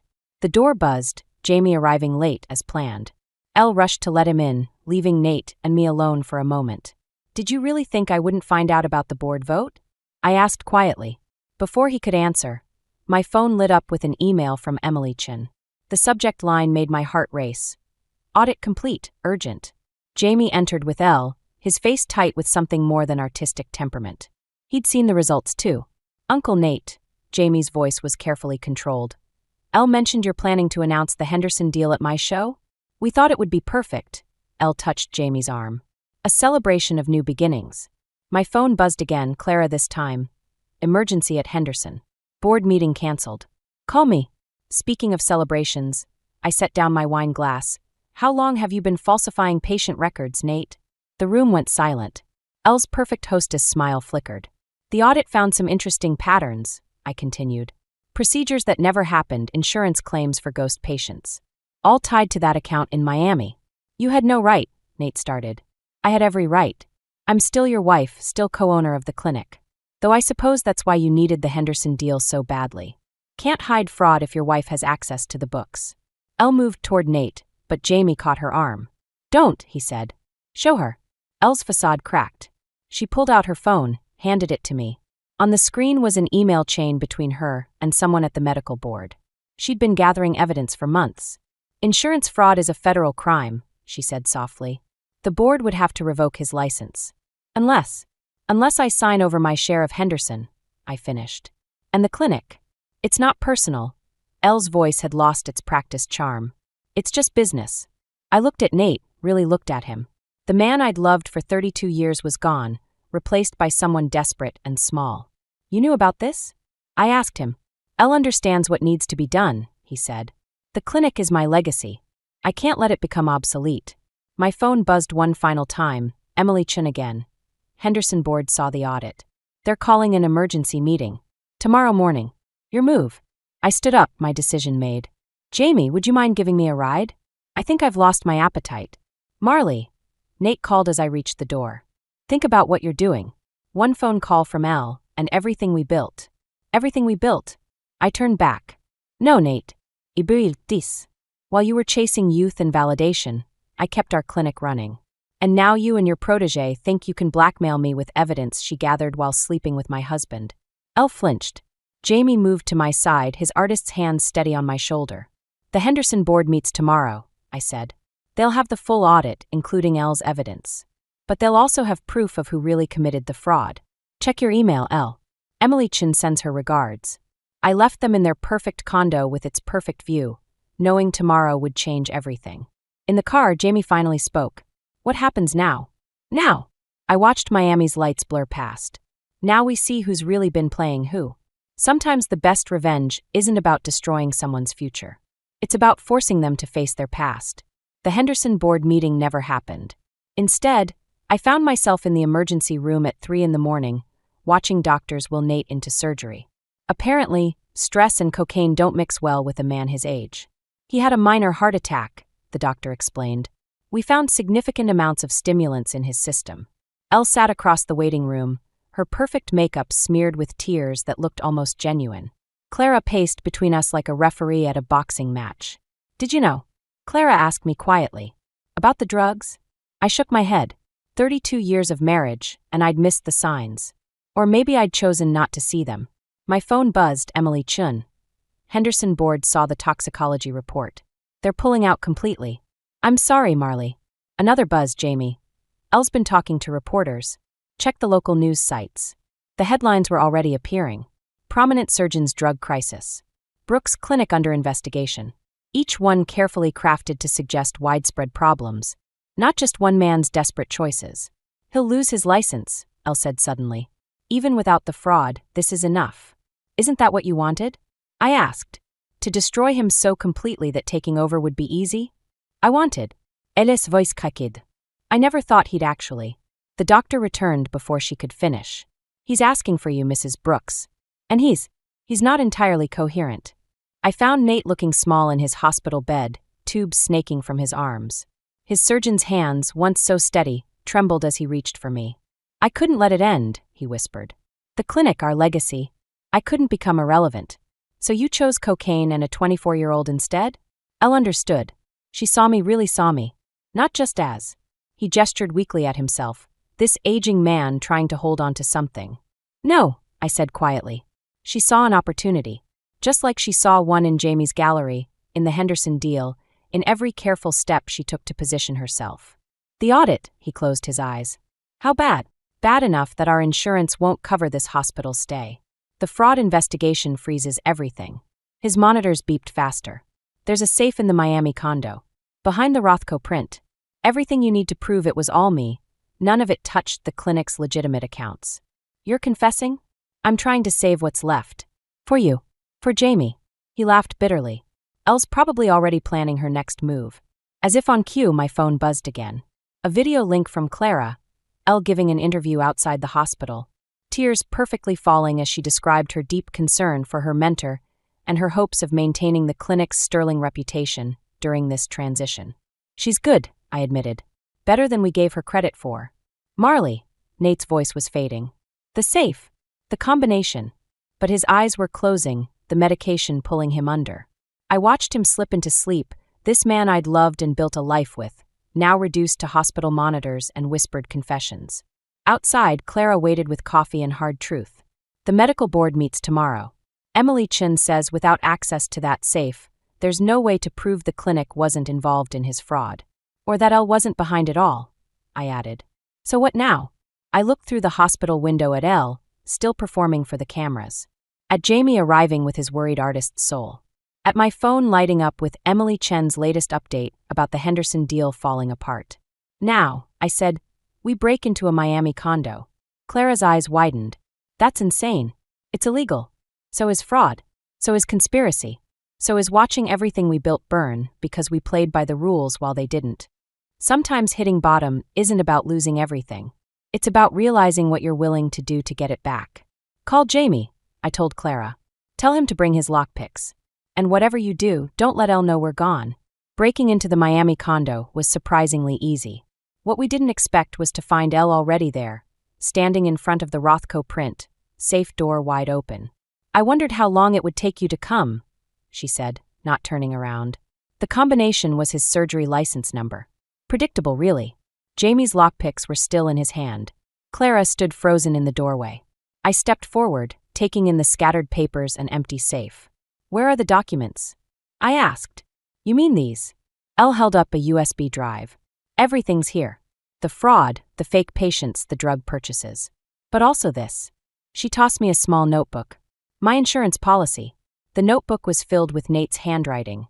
Detailed accounts of every illegal procedure, every under-the-table deal. Spanning years before Elle ever arrived. He's been doing this for a decade, Elle said. I just made it organized. Efficient. You documented everything. Understanding dawned. You were never after Nate. You were after the clinic. The clinic. Elle laughed, but it wasn't her usual practiced sound. I wanted what you had. The respect, the power to build something lasting. Nate was just convenient. Elle, Jamie stepped forward. This isn't you. The person I knew. The person you knew was a character I played. Elle est composure craquée. Poor little artist's assistant, so eager to learn, so grateful for every opportunity. Do you know what it's like to be invisible? To have talent but no connections. Actually, I held up the notebook. I do. First female clinic manager in Boston. Every bank turned me down for loans. Nate's name opened doors, but I built everything else. Then you understand. Elle's voice softened. Help me take over the clinic. With your experience, my ambition. No, I cut her off. Because you're still playing characters. Still trying to be someone else instead of building something real. Elle's hand tightened around the USB drive. One call to the medical board. Won't matter, Clara spoke up. Because while you were here, getting your insurance policy, I was at the hospital getting Nate's confession on video. Complete with details about how you helped organize the fraud. Elle's perfect mask slipped completely. You're lying. Check your phone, I suggested. The video's probably trending by now.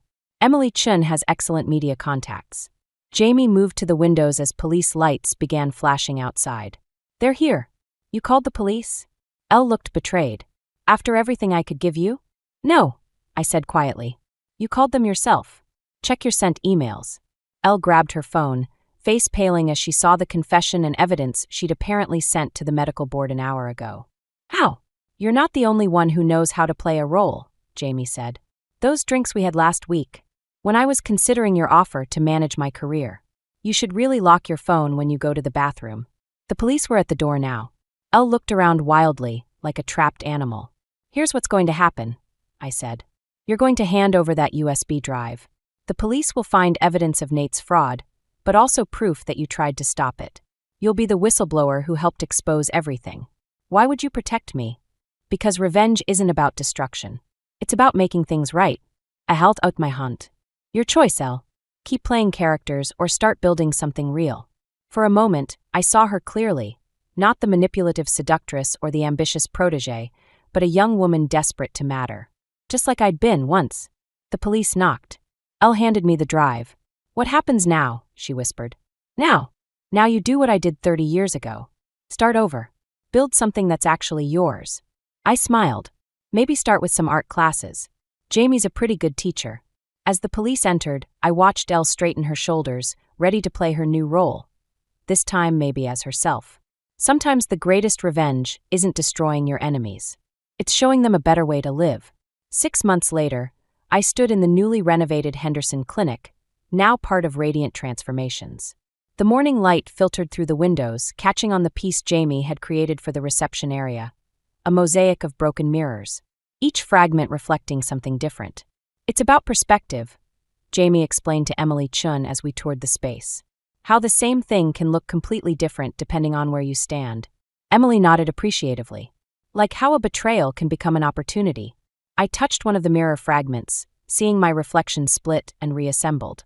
The woman looking back seemed stronger somehow, more certain. The first patients arrive next week, Emily continued. The waiting list is already full. Turns out, people appreciate honest marketing more than promises of eternal youth. My phone buzzed, a message from Clara. Richard moved out yesterday. Finally took your advice about not settling for perfect lies. Another buzz, Elle. First art show opening tonight. Jamie's been an amazing teacher. Would mean a lot if you came. The last 6 months had transformed all of us. Elle had taken her plea deal, trading testimony about the fraud for a fresh start. She'd discovered her talent for abstract art, turning manipulation into creation. Clara had found her voice, speaking truth instead of maintaining peace. And Nate, Mrs. Brooks. Sarah, our original receptionist who'd chosen to follow me to the new clinic, appeared at my elbow. There's a delivery for you. The envelope was heavy, expensive, like the paper Elle used to write her love letters on. Inside was a letter from Nate's rehabilitation facility in Arizona. You don't have to read it, Jamie said quietly. But I did. I owed myself that much. Marley, it began. The desert has a way of stripping everything down to essentials. No distractions, no masks, no comfortable lies. I've been thinking about legacy. Not the kind I thought I needed.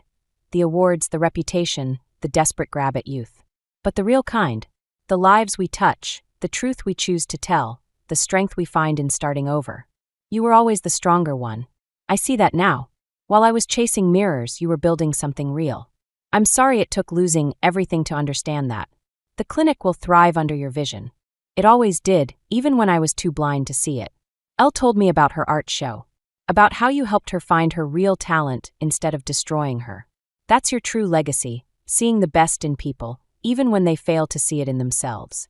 I won't ask for forgiveness. Some bridges stay burned. But I wanted you to know, you taught me more by walking away than I learned in 32 years of standing still. I folded the letter carefully, tucking it into my blazer pocket. Emily and Jamie watched, waiting for a reaction. The Henderson board meeting starts in 10 minutes, Emily reminded me gently. Actually, I said, I think I'll skip it. There's an art show I need to attend tonight. Jamie's face broke into a smile. Elle will be nervous. She could use some support. We all could back then. I looked around the clinic, my clinic now, built on honesty instead of illusion. Sometimes support means showing people who they can become, not punishing them for who they were. As we walked out, I caught one final reflection in Jamie's mosaic. All of us, fractured but whole, broken but rebuilt. Different, but somehow better. Ready for your next chapter? Emily asked. I thought about Nate's letter, about Elle's show, about Clara's newfound courage. About how revenge had twisted itself into redemption when I wasn't looking. Actually, I smiled. I think this is just the beginning. Sometimes the best endings aren't really endings at all. They're just better beginnings, viewed through fragments of who we used to be, reflecting who we might become. I never thought I'd be the type of person to snoop through my husband's things, but there I was. Hands trembling as I scrolled through his credit card statements at 2 a.m.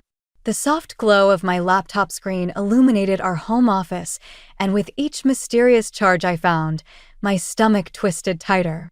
My name is Margot, and until tonight, I thought I had the kind of marriage other people envied. 15 years together, a beautiful 7-year-old son, and what I believed was open communication about everything, especially money. The numbers on the screen told a different story. Multiple charges at high-end restaurants where Ethan claimed he was sourcing ingredients for our family restaurant. Hotel charges in neighboring cities when he said he was at supplier meetings. The most recent one was from yesterday, for $100 at some place called La Rose that I'd never heard of. I heard footsteps on the stairs and quickly closed the laptop. Ethan appeared in the doorway, his chef's coat still on from closing the restaurant. "You're still up?" he asked, loosening his collar. "Everything okay?" I forced a smile. "Just finishing some work emails." "How was service tonight?" "Slow." He ran a hand through his dark hair. "Mom thinks we should change the menu again, make it more modern. But you know how I feel about messing with my dad's recipes." The mention of Dorothy, my mother-in-law, made me wince. She'd been pushing for changes at the restaurant for months, but Ethan wouldn't hear it. Now I wondered if his resistance to change was the least of our problems. "Actually," I said, "I wanted to talk about the business accounts. There are some charges I don't understand." His expression shifted, so subtle I almost missed it. A tightening around the eyes, a slight clench of his jaw. "What charges?" "La Rose?" "The Marriott in Springfield last week." I kept my voice steady, giving him room to explain. "Oh, those." He waved dismissively. "Just some meetings with potential investors. I was going to tell you once things were more concrete." "Investors?" I stood up, my chair scraping against the hardwood. "Since when are we looking for investors?" "Margot, please. It's late, and I'm tired. Can we not do this now?" "When should we do it, Ethan?" "When the restaurant's completely underwater. When we've burned through Luke's college fund." He stepped back like I'd slapped him. "Is that what you think of me?" "That I'd gamble with our son's future." I don't know what to think anymore. I pulled up the statements on my phone. These charges don't look like business meetings. They look like... Like what? His voice had an edge I'd never heard before. "Go ahead, say it." Before I could respond, a small voice came from the hallway. "Mommy? Daddy?" Luke stood there in his dinosaur pajamas, clutching his stuffed triceratops. My heart sank. How much had he heard? "Hey, buddy," Ethan said, his tone instantly softening. "Just grown-up talk. Let's get you back to bed." As Ethan led Luke away, I sat heavily in my chair, mind racing. The charges, the lies, his defensive reaction, it all pointed to something I didn't want to face. But there was more going on here than just secret meetings or hidden financial troubles. I could feel it in my bones. My phone buzzed with a text from Claire. "You up?" Just saw Ethan's car at that new wine bar downtown. Thought he was working late. I stared at the message, my hands going cold. He'd just walked in wearing his chef's coat, claiming he'd been at the restaurant. Another lie. The question wasn't whether my husband was hiding something anymore. The question was, how far was I willing to go to uncover the truth? And more importantly, was I ready to face what I might find? Sunday dinners at Dorothy's house used to be a tradition I looked forward to. Now, watching my mother-in-law fuss over Ethan while pointedly ignoring my attempts to join their conversation. I felt like an outsider in what was supposed to be my family. "The carbonara is different tonight," Dorothy said, her fork hovering over her plate. "Ethan, darling, did you change your father's recipe?" I caught the slight tremor in Ethan's hand as he reached for his wine glass. "Just trying something new, Mom." "New isn't always better," she replied, shooting me a look that made her meaning clear. I'd been pushing for menu updates at the restaurant for months. Luke, sitting between us, pushed his pasta around his plate. "I like it, Daddy." "Thank you, buddy." Ethan's smile didn't reach his eyes. At least someone appreciates innovation. "Speaking of innovation," I said, seizing the moment, "I've been looking at the restaurant's numbers. If we updated the menu and marketing strategy." "Here we go again," Dorothy interrupted. "Always with the numbers and strategies. The restaurant was doing fine before you started meddling, Margot." "Mom," Ethan warned, but his defense felt hollow. I set down my fork, the metal clinking against fine china. "The restaurant is hemorrhaging money, Dorothy. Last month's profits barely covered the utilities." "And whose fault is that?" Dorothy's voice dripped with accusation. "Ever since you pushed Ethan to hire that new sous chef." "I think it's time for dessert," Ethan cut in, standing abruptly. "Luke, want to help me serve the tiramisu?" After they left, Dorothy leaned forward. "My son had everything under control until you started filling his head with modern nonsense. The restaurant is his legacy, his father's legacy." "A legacy of debt won't help anyone," I replied, keeping my voice low. "Have you seen the credit card statements? The mysterious charges?" Something flickered across Dorothy's face. Concern? Recognition? Before her mask of disapproval returned. "Ethan knows what he's doing. You need to trust him instead of trying to control everything." Before I could respond, Luke came bouncing back with a dessert plate. "Nana, look what Daddy made." The conversation shifted, but I couldn't shake the feeling that Dorothy knew more than she was letting on. Throughout dessert, I watched her and Ethan exchange meaningful glances, speaking in that shorthand that mothers and sons develop over years. Later, as we were leaving, Dorothy pulled Ethan aside while I helped Luke with his coat. Their whispered conversation carried just enough for me to catch fragments. "Careful with the... She's getting suspicious. Your father would understand." My phone buzzed. Another text from Claire. "That wine bar? Just found out it's owned by someone named Isabella Romano. Ring any bells?" The name hit me like a punch to the gut. Isabella Romano, Ethan's high school sweetheart, the one who got away. The one who'd moved back to town 6 months ago. "Ready to go?" Ethan appeared beside me, keys jingling in his hand. "Actually," I said, "I need to stop by the office. Year-end reports due tomorrow." The lie tasted bitter on my tongue, but no worse than the ones he'd been feeding me. "On a Sunday night?" Dorothy's disapproval radiated across the foyer. "Really, Margot, family should come first." I met her gaze steadily. "Sometimes protecting your family means working when you'd rather not." The drive home was silent except for Luke's soft snoring in the back seat. Ethan stared straight ahead, his knuckles white on the steering wheel. I watched his profile in the passing streetlights, wondering when my husband had become a stranger. As we pulled into our driveway, he finally spoke. "I need to go back to the restaurant. Emergency with the walk-in cooler." I nodded, already pulling up the wine bar's location on my phone. "Don't stay out too late." He hesitated, hand on the door handle. For a moment, I thought he might confess everything. Instead, he just said, Don't wait up. I watched his taillights disappear around the corner, my resolve hardening. Tomorrow, I'd visit this wine bar myself. It was time to find out exactly what kind of legacy my husband was really protecting. La Rose turned out to be exactly what I'd feared, an intimate wine bar with mood lighting and cozy corners perfect for secret meetings. I sat at the bar, nursing a glass of Chianti, when I spotted them through the window, Ethan and Isabella, walking arm in arm down the street like they were starring in their own romantic comedy. Claire squeezed my arm. You don't have to watch this. Yes, I do. My voice sounded hollow even to my own ears. I need to know exactly what I'm dealing with. They didn't come inside. Instead, they stopped at the corner, heads close together in conversation. Isabella reached up to straighten Ethan's collar, a gesture so intimate it made my stomach turn. Then she handed him what looked like a thick envelope. That's not a love letter, Claire murmured. Too big. I was already pulling up our joint banking app. The notification hit me like a slap, a transfer of $50,000 from our savings account, processed just hours ago. My hands shook as I dialed Ethan's number. He answered on the third ring, street noise in the background. Hey, I'm at the restaurant. Stop lying. The words came out sharp enough to make nearby patrons turn. I can see you right now with Isabella. What's in the envelope, Ethan? Silence stretched between us. Then, where are you? Where's our savings? I countered. The $50,000 you transferred today? More silence.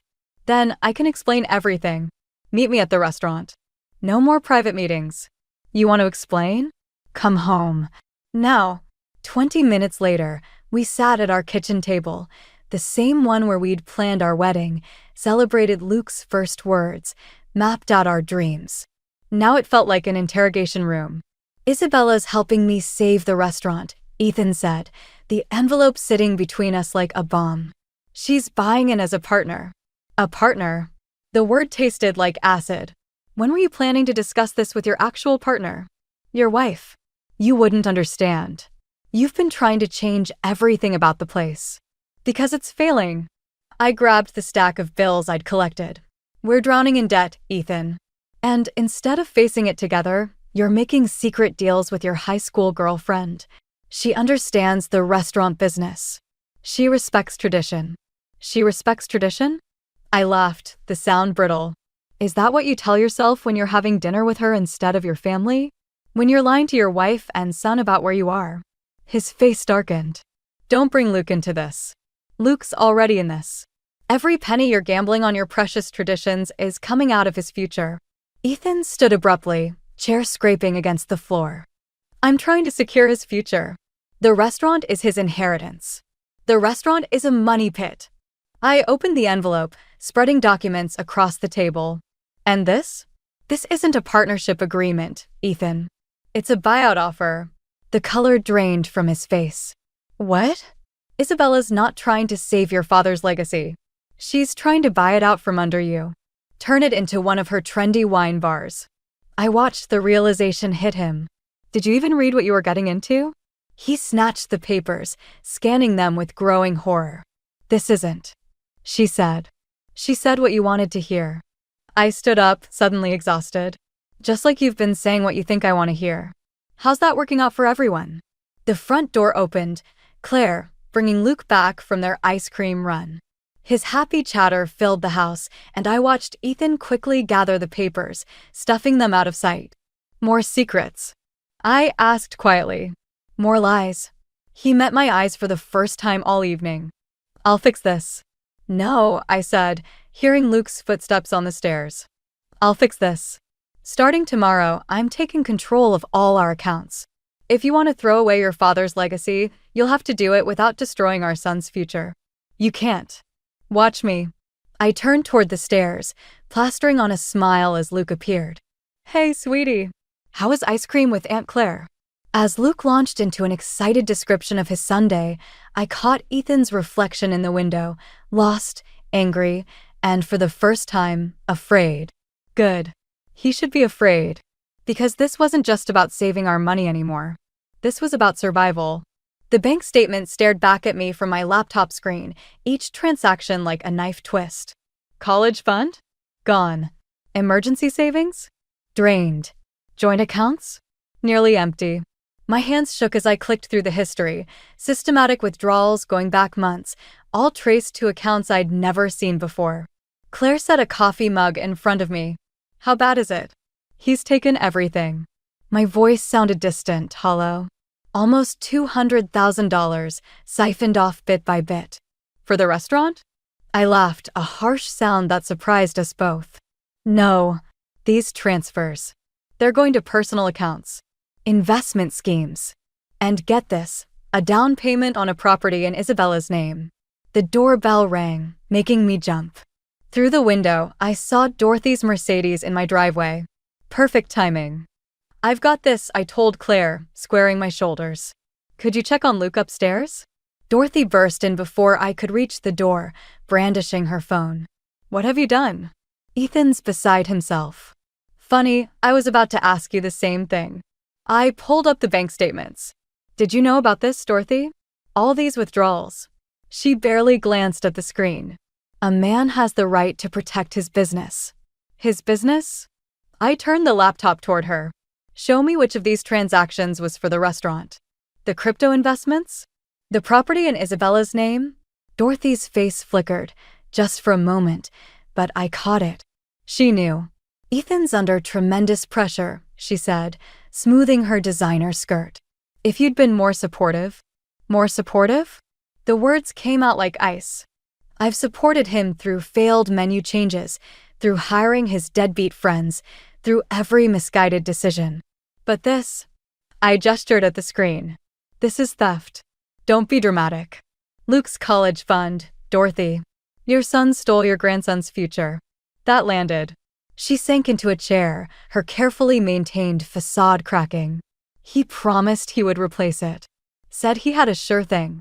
Like the sure thing with Isabella? I pulled up the property records I'd found. A waterfront restaurant space, purchased last week. Guess who's listed as co-owner? Dorothy's hands trembled as she reached for the laptop.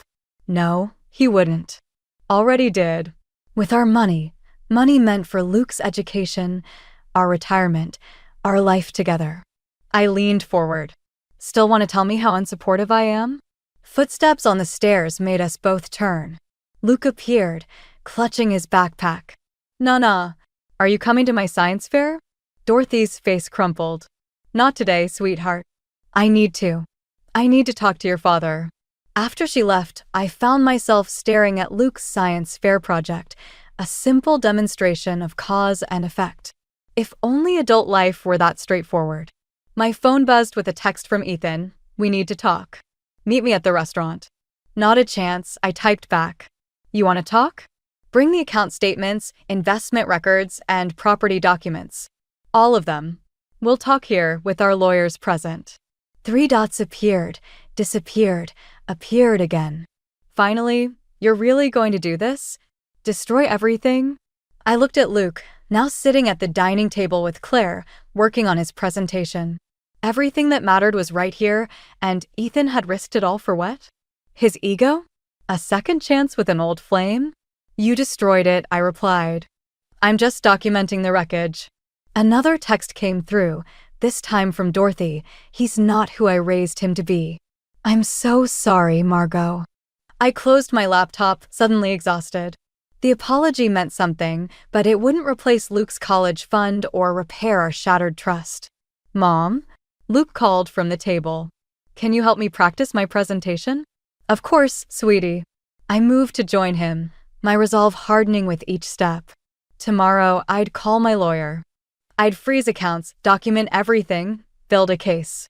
But right now, my son needed me to help him understand cause and effect, action and consequence. It was a lesson his father was about to learn the hard way. Claire's office felt like a sanctuary compared to the chaos my life had become. She pushed a steaming cup of tea across her desk along with a stack of papers that would change everything. The forensic accountant found more, she said, tapping the documents. A lot more. I flipped through the pages, each new discovery hitting harder than the last. Shell companies? Offshore accounts. My hands started shaking. How long has he been planning this? Based on the transactions? At least a year. Claire leaned forward. Margot, this isn't just about Isabella or the restaurant anymore. This is systematic fraud. My phone buzzed. Another message from Ethan. Luke keeps asking when I'm coming home. Can we talk? Just us. I switched off the phone. He's using our son now, trying to guilt me into backing down. Because he knows you're close to uncovering everything. Claire pulled out another document. Look at this. The waterfront property? It's just the beginning. There are permits filed for 3 more locations, all under Isabella's company name. The pieces clicked into place with sickening clarity. He's not just leaving me, he's building an empire with her. Using our money, our future. A knock at Claire's door made us both jump. Through the glass, I saw Dorothy, looking smaller somehow, clutching her designer purse like a shield. I'll give you 2 a minute, Claire said, squeezing my shoulder as she left. Dorothy sat heavily in the vacant chair. I found these in Ethan's old room. She pulled out a stack of letters, yellowed with age. Love letters. From Isabella. He kept them all these years. Why are you showing me this? Because I enabled him. Her voice cracked. All those years, defending him, blaming you. I wanted so badly to believe he was still my perfect boy. She pushed the letters toward me. But he's been planning this since she came back. The restaurant was never failing. He was bleeding it dry on purpose. The revelation hit me like a physical blow. Every argument about tradition, every resistance to change, it had all been a smokescreen. There's more, Dorothy continued. The night Frank, Ethan's father, died. He changed his will. Left controlling interest in the restaurant to Luke, not Ethan. He must have suspected something. And Ethan never knew? The lawyers were supposed to reveal it on Luke's 18th birthday. Dorothy's hands trembled. I should have told you sooner. Maybe then. My phone lit up again, Ethan, but this time with a photo. Luke at his science fair, looking lost without either parent there. The message below. He needs his family together. Don't make him pay for our mistakes. Something snapped inside me. Our mistakes. I stood up, gathering the forensic reports. No. This ends now. What are you going to do? I met her eyes steadily. I'm going to take everything, the restaurant, the properties, every penny he stole. Not for revenge, but because that money belongs to Luke. His father might have forgotten that, but I haven't. He'll fight you. Let him. I pulled up my email, copying my lawyer. I'm done protecting Ethan's ego at Luke's expense. If he wants a war, I'll give him one. Dorothy stood, straightening her shoulders. The family lawyers, the ones who know about Frank's will, I'll have them contact you. As she reached the door, she paused. Margot? Frank would have been proud to have you as a daughter-in-law. I'm sorry I wasn't. After she left, Claire returned, eyeing the scattered papers. You okay? No. I started organizing the documents, each page fueling my resolve. But I will be. First, I'm getting a restraining order to freeze all accounts and assets. Then I'm picking up my son from school. He deserves to know his mother chose him over everything else. And Ethan. I looked at the photo he'd sent, seeing it now for what it was. Not a plea for reconciliation, but another manipulation. Ethan chose his path 15 years ago when he kept those letters. He just needed Isabella to come back to finally walk it. I gathered my things, a strange calm settling over me. The time for tears and confusion was over. Now it was time for justice, not just for me, but for Luke and the legacy that should have been his all along. The restaurant was empty when I arrived, but the lights in the office were on. Through the window, I could see Ethan and Isabella huddled over paperwork, their heads close together. Just like old times, apparently. I pushed through the door, the familiar bell chiming overhead. The sound used to mean home. Now it felt like a warning. We're closed, Ethan called without looking up. Not to me. I dropped the stack of legal documents on their table. Not yet, anyway. Isabella straightened, her perfectly manicured hand still resting on Ethan's arm. I'll give you 2 a minute. Stay, I said. Since you're so invested in my family's future, you should hear this too. Ethan finally met my eyes. Margot, whatever you're thinking. I'm thinking about Luke's inheritance. I watched his face pale. The one your father left him. Interesting timing, wasn't it? changing his will right before he died. Isabella's hand dropped from Ethan's arm. What inheritance? The controlling interest in this restaurant. I smiled, but it felt more like baring teeth. The one you two were planning to sell out from under my son. That's impossible. Ethan stood, papers scattering. Dad left everything to me. He didn't trust you. The words hit him like a physical blow. Maybe he saw something in you that I was too blind to notice. The selfishness. The lies. You don't understand.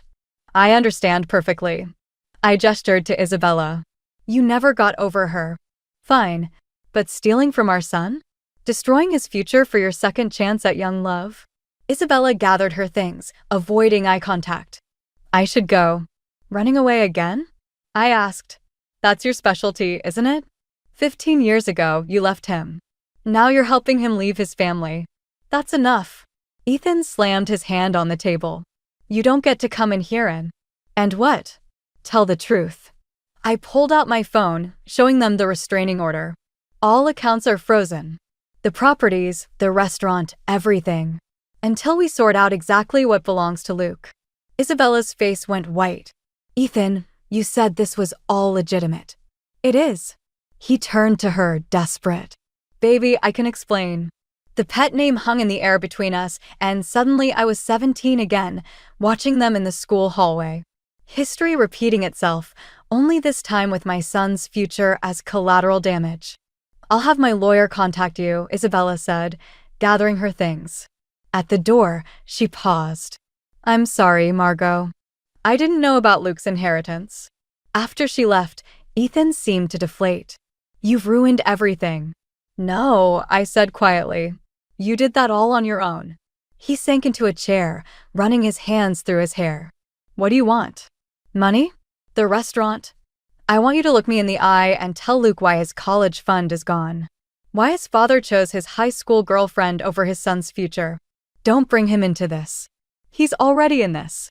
My voice cracked. He's been in this since the day you started stealing from him. God, Ethan, he worships you. Wants to be just like his daddy. How's that working out for everyone? My phone buzzed. Claire, watching Luke at home.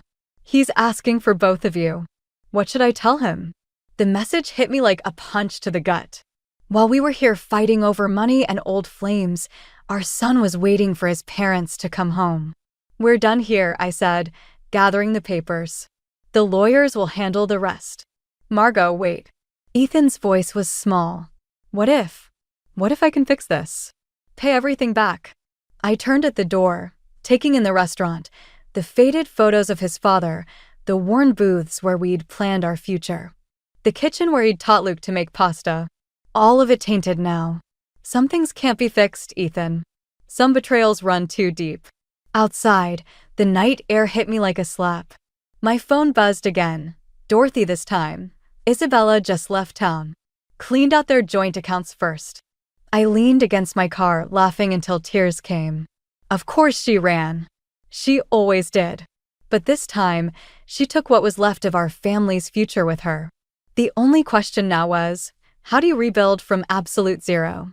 The knock at my door came at midnight. I knew who it was before I opened it. Ethan had always had terrible timing. You can't just show up here, I said, keeping my voice low. Luke was finally asleep upstairs after crying himself out, asking why Daddy hadn't come to his science fair presentation. I got a job offer. Ethan looked haunted, his usually pristine chef's coat wrinkled and stained. In Seattle. Running a restaurant group. Congratulations. Is that all? He held up an envelope. It's from Isabella's company. They want to make it right. Full restitution, plus interest. Everything I took, paid back. I laughed, the sound harsh in the quiet night. Let me guess, you just have to move across the country to get it? I could send money back. For Luke. Make things right. Right. The word tasted like poison. You want to make things right by abandoning your son? Again. I'm trying to fix this. Lower your voice, I hissed. If you wake Luke. Mommy? The small voice from the stairs made us both freeze. Luke stood there in his dinosaur pajamas, clutching his science fair ribbon. Daddy? Ethan's face crumpled. Hey, buddy. I'm sorry I missed your presentation. Did you come to see my project? Luke's face lit up with hope so pure it hurt to watch. Actually, Ethan swallowed hard. I came to say, I'm going away for a while. For work. The hope died in Luke's eyes. Like when you went in meetings with Miss Isabella? The innocent question hit like a slap.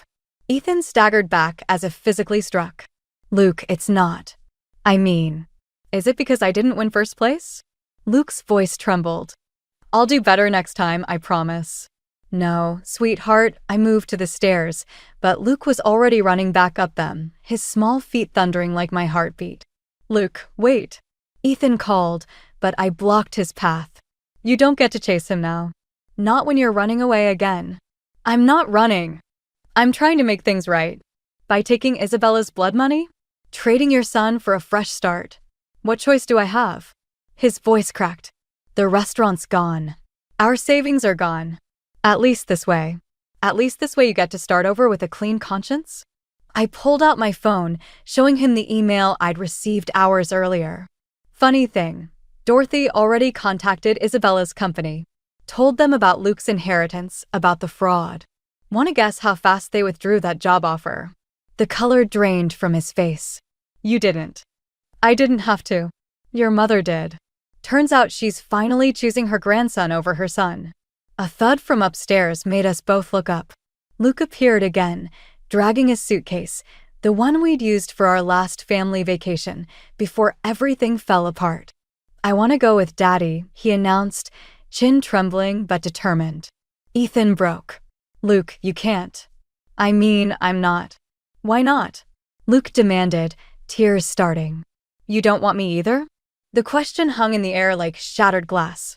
I watched Ethan's face as the full weight of his choices finally hit him, not in lost money or failed schemes, but in his son's broken trust. I'll always want you, buddy, he whispered. But sometimes daddies make mistakes they can't fix. Like when I broke Mommy's favorite vase? Luke asked. She was mad, but she still loved me. I caught Ethan's eye, saw the moment he realized what he was throwing away, not just his son's love, but his chance to deserve it. This is different, he said finally. Some breaks. They can't be glued back together. Luke dropped his suitcase, the thud echoing like a judge's gavel. Without another word, he ran to me, burying his face in my legs. Go, I told Ethan. But remember this moment. Remember what you chose.